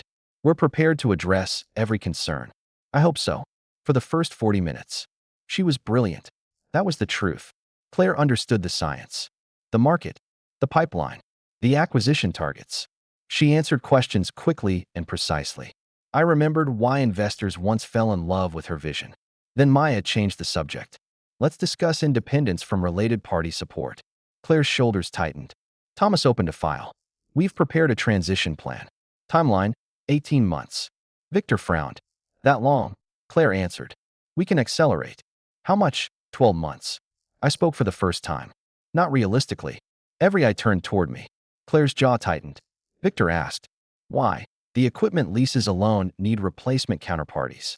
The research property could move faster if refinanced. But the insurance-backed guarantees are tied to older agreements. Claire said, those can be replaced. Yes. Then why say it isn't realistic? Because you're assuming no pricing penalty. She stared at me. Maya asked. Expected penalty? Depending on the market. Maybe 60 to 90 basis points across certain facilities. Thomas slowly nodded. Claire noticed. You agree? Thomas said carefully. That's within range. Claire looked back at me. I could almost hear what she was thinking. How do you know this? Because I built it. She should have remembered. Maya moved on. Now Adrian Cross. Claire's face became unreadable.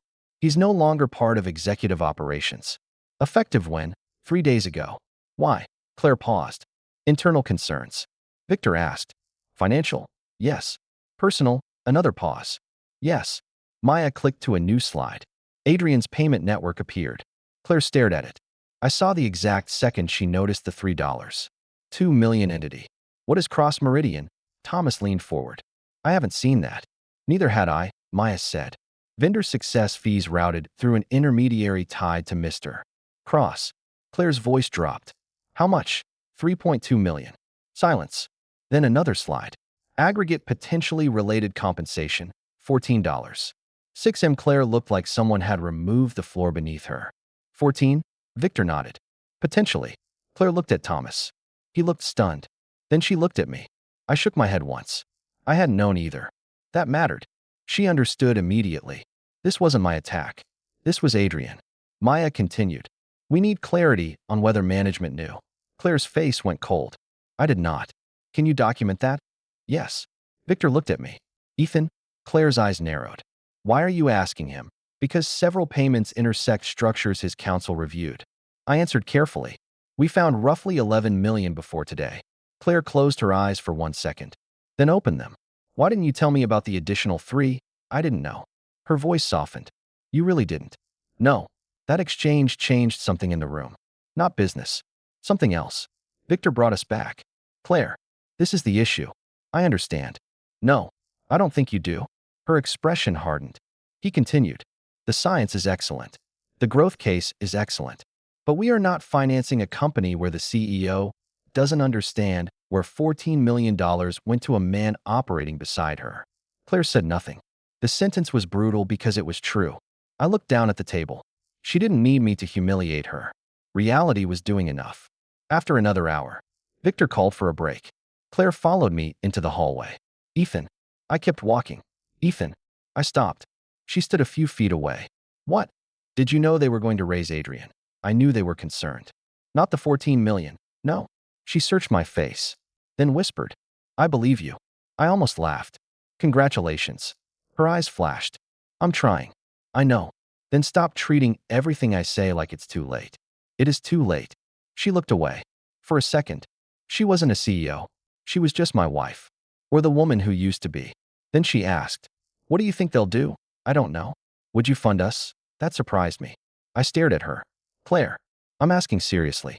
I thought about it. The company? Yes. Maybe. Her eyes widened slightly. Even now, the company didn't betray me. She flinched. I continued. But governance needs to change. What would you require? I'm not Hartwell. What would you require? I answered honestly. Independent oversight. Full related party audit. New controls. Replacement financing. No Adrian. She nodded. And me? I looked at her. You'd have to prove you can run the company without confusing loyalty with permission. Her face tightened. That's not a financing condition. No. It's about us. Yes. She swallowed. Then asked the question I knew was coming.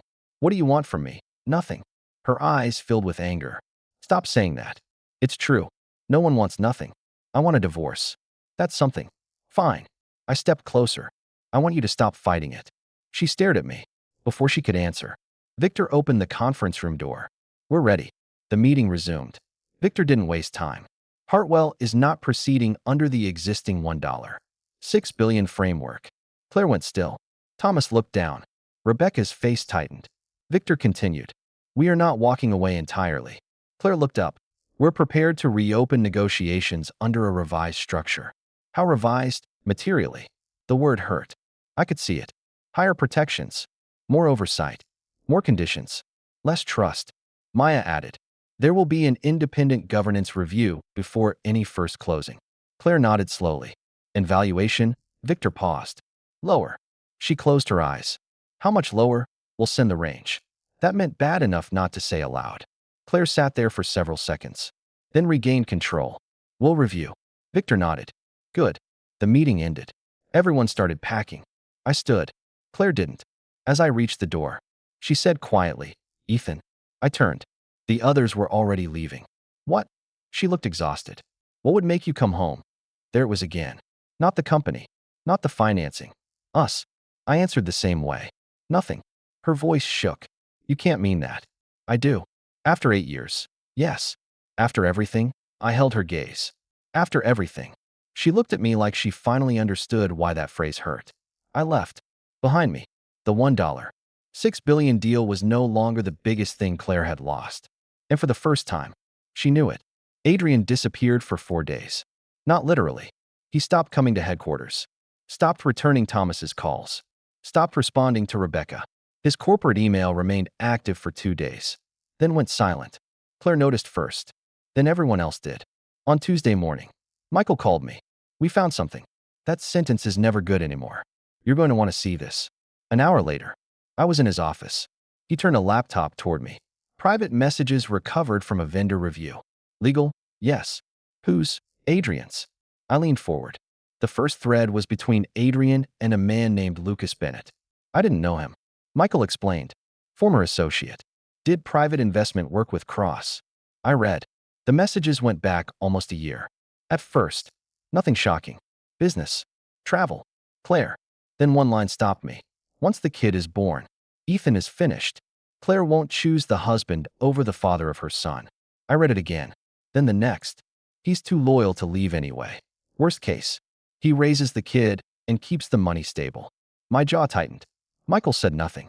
Another message. Claire's emotional. She thinks this is about legacy. I think long term. Then, if she restructures after the divorce, I want equity secured before the announcement. I leaned back. For the first time in weeks, anger arrived cleanly. Not because Adrian had wanted my wife. Not because he had mocked me. Because he had looked at my loyalty and calculated it like a weakness on a spreadsheet. Michael watched me. There's more. I looked at him. How much worse? Enough. Another thread. Adrian discussing asset division. Researching whether Claire could claim increased rights over marital investment structures. Asking what would happen to Ethan-controlled assets after divorce. Planning how to transition my relationships to him. Then one sentence. Once Claire stops needing Ethan, she'll stop respecting him. I stared at it. The worst part was that he had been right. Not because I lacked value. Because Claire had allowed herself to believe it. I closed the laptop. Does she know? No? Send it. Michael raised an eyebrow. To Claire? Yes. Directly? Yes. Any message? No. He studied me. That's cruel. It's factual. That wasn't what I meant. I know. Claire called 14 minutes after receiving the file. I answered. She didn't speak. I waited. Finally, did you read all of it? Yes. Her voice sounded small. All of it, yes. Another long silence. Then, he said you'd never leave. I saw. He said you'd raise the baby. Yes. He said. Her voice broke. I waited. He said I would stop respecting you once I stopped needing you. I looked out Michael's window. Yes. She started crying. Not loudly. That almost made it worse. I didn't know. I know. I swear to you. Ethan, I didn't know. I believe you. Then why does that sound so cold? Because it doesn't change anything. She inhaled sharply. He used me. Yes. He planned this. Parts of it. He wanted your place. Yes. He wanted my money. Looks that way. And you're just sitting there saying yes. What do you want me to say? I don't know. Her voice rose. Then dropped again. I don't know. I closed my eyes. Claire continued. I thought he loved me. Maybe he did. In whatever way men like Adrian love people. As opportunities. As leverage. As mirrors. But I didn't say that. Instead, I asked, where are you? Home. Our apartment. She went quiet. Then corrected herself. My apartment. That hurt.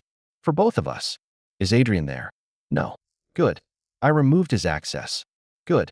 I told the board everything. Good. She laughed bitterly. Is that all you can say? What else is there? Tell me you hate him. I don't. She went silent. I should. But he doesn't matter enough. That was true. The opposite of love wasn't hate. It was irrelevance. Claire whispered. And me? I didn't answer. She understood anyway. The call ended. That night, Claire showed up at Daniel's apartment. No warning. Daniel opened the door. Saw her. Then looked at me. I'll go downstairs. You don't have to. Yes, I do. He grabbed his jacket and left. Claire stepped inside. She looked different. No makeup. No suit. No executive armor. She held a folder against her chest. I recognized it. Divorce papers. I looked at them. Did you sign? No? I nodded. Then why are you here? She walked to the table. I need you to hear me. I've heard you. No, not like this. I crossed my arms. She placed the folder down. I was wrong. I waited. She looked at me. No explanation. No excuse.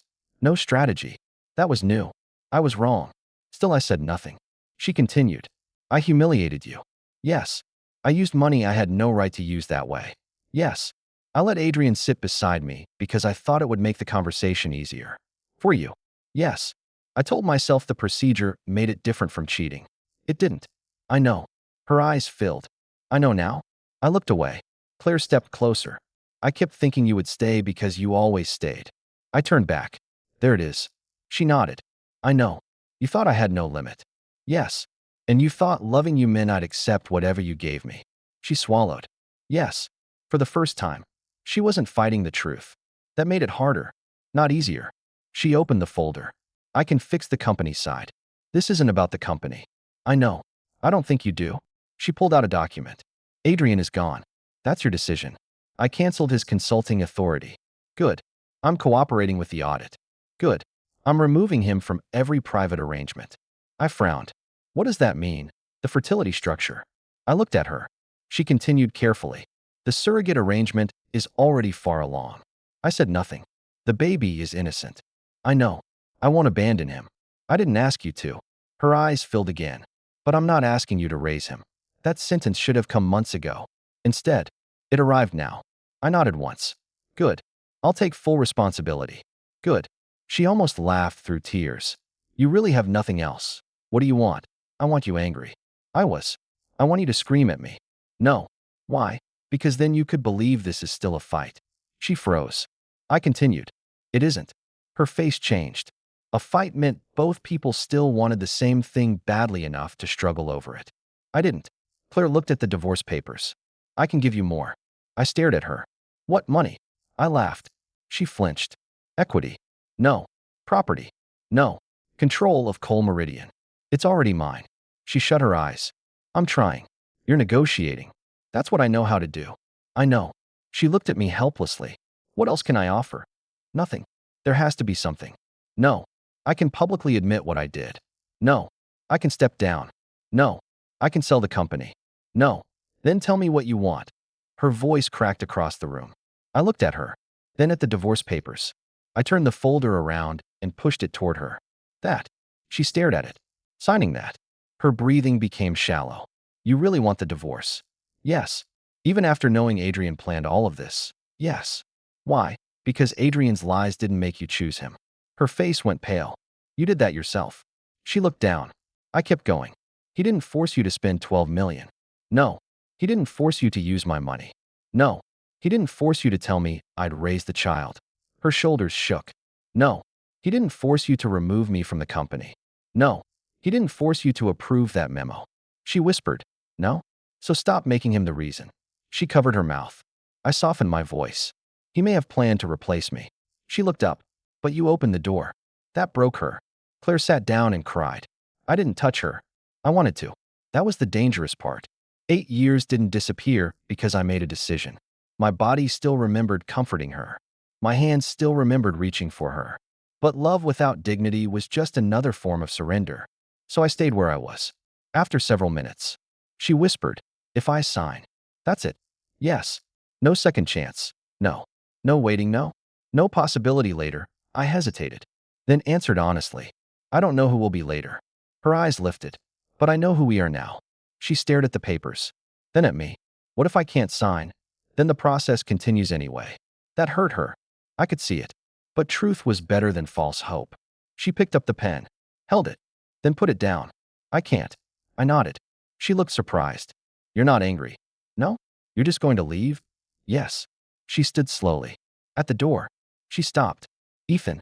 I looked at her. She held the divorce folder against her chest. What did I actually lose? The question caught me off guard. I thought about it. The money? The company support? The marriage? The future? Then I answered, you lost the man who would have built anything with you. Her eyes filled again. I continued, because you decided he was only useful for carrying what another man gave you. She closed her eyes, then left. The door shut quietly. Daniel returned 10 minutes later. Bad. Yes. Did she sign? No. What now? I sat down. Now we stopped waiting for her to understand. He nodded. My phone buzzed. A message from Rebecca Lynn.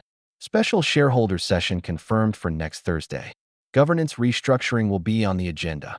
Then another. Claire requested you attend. I stared at the screen. Daniel read my face. What? The board meeting. Going? Yes. Why? I thought about Claire standing in front of me with the divorce papers. Then about Adrian's message. He's too loyal to leave anyway. I put the phone down. Because I'm done letting other people explain what my loyalty meant. Next Thursday, Claire would finally see the difference between a man who wanted revenge and a man who simply wanted his life back. The special shareholder meeting began at 9. By 8:40, the room was already full. Board members, senior executives, outside counsel, major investors, representatives from Hartwell. Claire sat at the center of the long table. Adrian's chair was empty. That mattered more than I expected. For weeks, he had occupied every space that once belonged to me. Now there was nothing there. No replacement. Just absence. Rebecca Lynn saw me enter. Ethan. Rebecca. Claire looked up. Our eyes met. She didn't smile. Neither did I. I took the seat Hartwell had reserved for me. Not beside her. Across from her. The symbolism was obvious enough that no one needed to say it. Victor Hale opened the meeting. We have 3 issues. He looked around the room. Governance restructuring, related party review, and separation of legacy assets connected to Ethan Cole. Claire's face remained unreadable. Victor continued. Let's begin with Mr. Cole. I opened the folder in front of me. Michael sat 2 seats away. He gave me a small nod. I stood. For the record, I'm not seeking control of Whitmore Biosystems. A few people shifted. I continued. I'm not seeking Claire's removal. She looked at me. I'm not seeking punitive damages from the company. And I'm not asking Hartwell or any other investor to withdraw. Harold Vance leaned back. So what are you asking? A clean separation. I placed the first document on the table. Cole Meridian Holdings will offer Whitmore Biosystems a 12-month transition lease at market rate. Thomas exhaled quietly. Claire stared at me. Rebecca asked, after 12 months, Whitmore can purchase the property at independent valuation, refinance elsewhere, or relocate. Harold nodded. Reasonable. I placed down another document. Existing equipment leases remain in force until scheduled expiration. No early termination. Another. Legacy financing arrangements will be honored under original terms. But I will not extend new personal guarantees. Victor asked. Liquidity support ends after separation, and the $80 million remains frozen until marital and trust review is complete. Claire finally spoke. You're not taking anything. I looked at her. No. She frowned. You could. I know. That confused her more than hostility would have. Adrian had told her I wanted power. She had told herself I wanted revenge. Instead, I was returning obligations carefully and keeping only what was already mine. Rebecca looked through the documents. This effectively removes Ethan from Whitmore over the next year. Yes. Claire's voice was quieter. You're really leaving everything. I held her gaze. Everything that belongs to you. That landed. She looked away. Victor moved to the governance issue. Hartwell's terms were severe. Independent compliance oversight. Board approval for related party payments. New disclosure procedures. Reduced executive discretion. A formal investigation into Adrian's entities. And a revised financing structure. Claire listened without interruption. Then Victor reached the number. The revised package remains available, but at a materially reduced valuation. How reduced? Harold asked. Victor answered. Approximately 22% from the prior framework. The room changed. 22%. On a company of Whitmore's size. That wasn't embarrassment.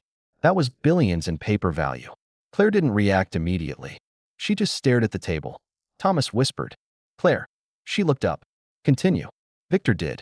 The expansion would proceed in stages. Certain acquisitions would be delayed. Executive compensation would be reviewed. The board would gain additional authority until controls were rebuilt. Claire would remain CEO, but not the untouchable CEO she had been. Not anymore. When Victor finished, Rebecca asked, Claire, do you accept the framework? Everyone watched her. She looked at me first. I didn't know why. Maybe she expected some signal. Some rescue. Maybe an old part of her still believed I would step in. I stayed silent. She finally said, yes. The word was barely audible. Rebecca repeated, yes? Claire straightened. Yes. I accept. And just like that, the empire survived. Smaller, weaker, more controlled, but alive. Exactly as I wanted. Adrian had expected me to destroy her. Claire had feared I would. Instead, I simply stopped holding everything up. The difference was brutal. The second half of the meeting dealt with Adrian. The findings were worse than expected. 14.6 million in potential related party compensation. 3 undisclosed vendor relationships. 1 attempted equity arrangement. Multiple communications discussing Claire's future assets.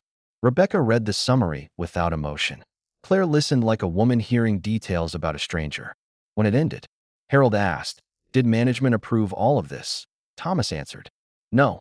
Did Claire? Some portions. Not the total structure. Claire spoke. I approved things I should have examined more carefully. No excuses. That surprised everyone. She continued, I trusted the wrong person. Then she paused, and I ignored the right one. No one looked at me, which somehow made it more powerful. The board approved the review unanimously.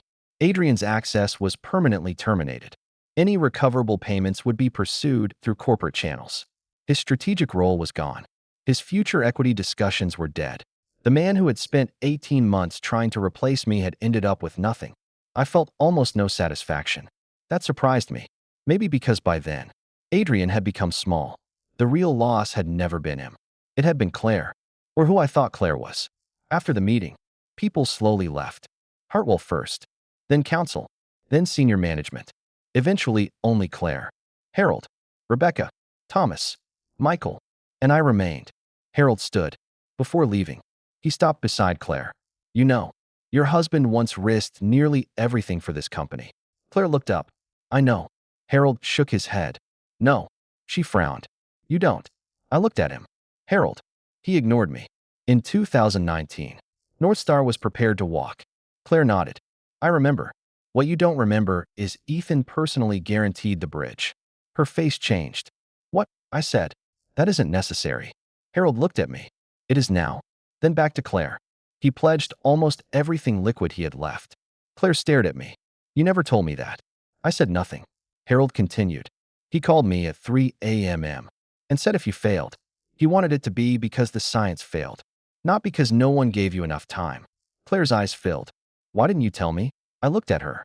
Because you were already terrified. That's not an answer. Yes, it is. No. She stood. You risked everything and never told me. I didn't want you carrying that pressure. Her voice broke. So you let me believe I did it alone. I smiled faintly. You did the hard part. No. You built the company. You built the floor under it. The room went silent. Harold picked up his coat. Before leaving, he looked at Claire. He wanted you to believe you could do it yourself. Then he walked out. Rebecca followed. Thomas left next. Michael gave me a look and quietly disappeared too. Then it was just Claire and me. She stood on one side of the table. I stood on the other. Again, like chapter 1. Except now Adrian was gone. And so was our marriage. Claire whispered. Why? I knew what she meant. Why what? Why did you make me believe all of it was mine? Because I loved watching you succeed. She cried then. Not dramatically. Quietly. Her shoulders shook. I treated you like you were nothing. I didn't answer. I let him tell me you were nothing. Still nothing. I actually believed. She covered her mouth. I waited. Finally, she said, I believed you needed me more than I needed you. I nodded. I know. She looked at me. Was there really no moment when you wanted to take everything? Yes. Her eyes widened. I smiled faintly. The night I found the transfers. What stopped you? I thought about it. Taking your company wouldn't give me my marriage back. She looked down. And destroying you wouldn't make me respect myself more. Her eyes filled again. I picked up my folder. She whispered, Is there really nothing left? I stopped. That question deserved an honest answer. There was. She looked at me. A lot. Her lips trembled. But I looked at the empty chair where Adrian used to sit. Then back at her. But you spent it. She closed her eyes. I walked toward the door. This time she didn't follow. She didn't call my name. She just stood there in the company we had once built together. And I left her with it. Exactly what she thought she wanted. 6 months later, the 80 million was unfrozen.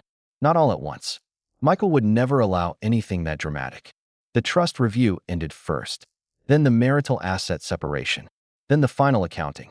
By the time everything was complete, approximately $81, 3 million in liquid and near-liquid assets returned fully to structures under my control. I moved them into a new entity, Cole Meridian Ventures. Daniel hated the name. You named it like a regional bank. I like boring names. You're investing in biotech and infrastructure. Yes, you could call it something powerful. I am powerful enough without naming the company Titan. He laughed. Fair. We launched with 3 partners. Daniel, Michael is outside counsel, and Maya Chun, who left Hartwell months later to start an independent life sciences investment platform. Our first fund closed at $240 million. The second round of commitments pushed us above $400 million. Ironically, several companies that had once tried desperately to get meetings with Claire now requested meetings with me. Not because I was her husband, not because I owned her building, because I had my own name again. That mattered more than I expected. Whitmore Biosystems survived. I followed it from a distance. The revised Hartwell package closed. Smaller than Claire wanted. More expensive than before. But enough. She sold 1 non-core division. Canceled 2 acquisitions. Reduced expansion. The share price eventually stabilized. The company didn't collapse. Neither did Claire. That was important. People love revenge stories because they expect the person who hurt you to end up ruined. Real life wasn't that simple. Sometimes the person who hurt you survived. Sometimes they even remained successful. The victory was learning that their survival no longer controlled your happiness. Claire stayed CEO, but people around her said she changed. Thomas told me once over lunch. She listens now. I smiled. That sounds difficult for her. He laughed. You have no idea. She doing okay? Thomas paused. Professionally, yes. Personally, I didn't answer. He understood. Sorry. It's fine. He looked at me. Adrian is completely out. I know. Company recovered about 4 million. Good. Claire never speaks his name. That's probably healthier. Thomas hesitated. And the baby? I looked at him. He immediately regretted asking. You don't have to answer. I don't know much. That was true. Claire had kept the arrangement. The baby was born healthy. A boy. I learned that from Michael because certain final divorce documentation referenced dependent-related financial arrangements. Claire had kept her word. She had not attempted to assign me any responsibility. No name. No legal role. Nothing. The boy was innocent. I wished him well. That was all. The divorce became final on a Wednesday. There was no dramatic confrontation. No last-minute scene. Claire eventually signed. Michael sent me the final confirmation. I stared at it for a long time. 8 years ended by email. Daniel walked into my office. That it? Yes. How do you feel? I thought about it. Quiet. Good quiet. I think so. He nodded. Dinner. Later. He left. I opened an old drawer. Inside was the wedding photograph I had taken from the penthouse before moving out. Nantucket. Claire laughing. Me looking at her instead of the camera. For months, I had kept it face down. That day, I turned it over. I didn't feel angry. That surprised me. I just remembered. The good years had been real. That mattered too. I didn't need to rewrite them because the ending was ugly. I put the photograph back, face up, then closed the drawer. 3 months later, Claire and I saw each other again. The American Life Sciences Summit was held in Manhattan. Cole Meridian Ventures had sponsored one of the investor panels. Whitmore Biosystems had a major presentation. I knew Claire would be there. I simply didn't expect to run into her alone. I stepped out of a conference room and nearly walked into her. We both stopped. Ethan. Claire. She looked different. Still elegant. Still controlled. But softer somehow. Less armored. Your panel was good. She said. You watched. Part of it. Thanks. She smiled faintly. I heard the fund crossed 400 million. It did. Congratulations. Thank you. There was an awkward silence. Once. We could talk for 6 hours without noticing time. Now we had no idea what to say. Claire finally asked, Are you happy? I thought about lying. Then didn't. Yes. She looked down. I'm glad. I believed her. That was new. I asked, And you? She smiled without humor. I'm learning. That was probably the most honest answer she could give. Then she looked at me.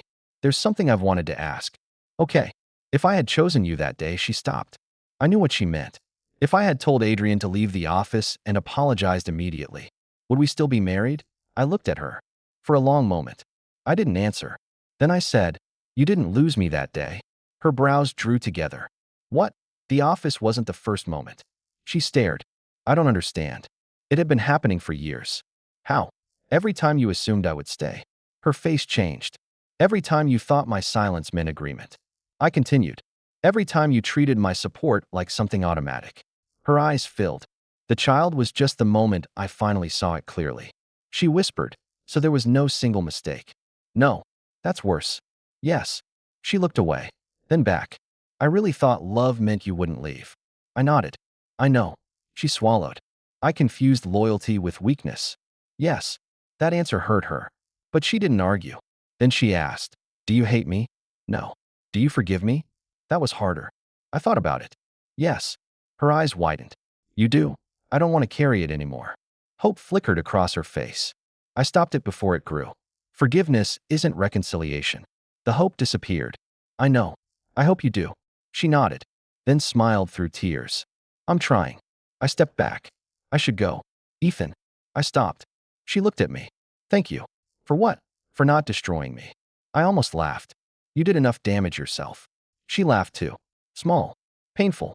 Real. Then I said, take care of yourself. Claire. You too. I walked away.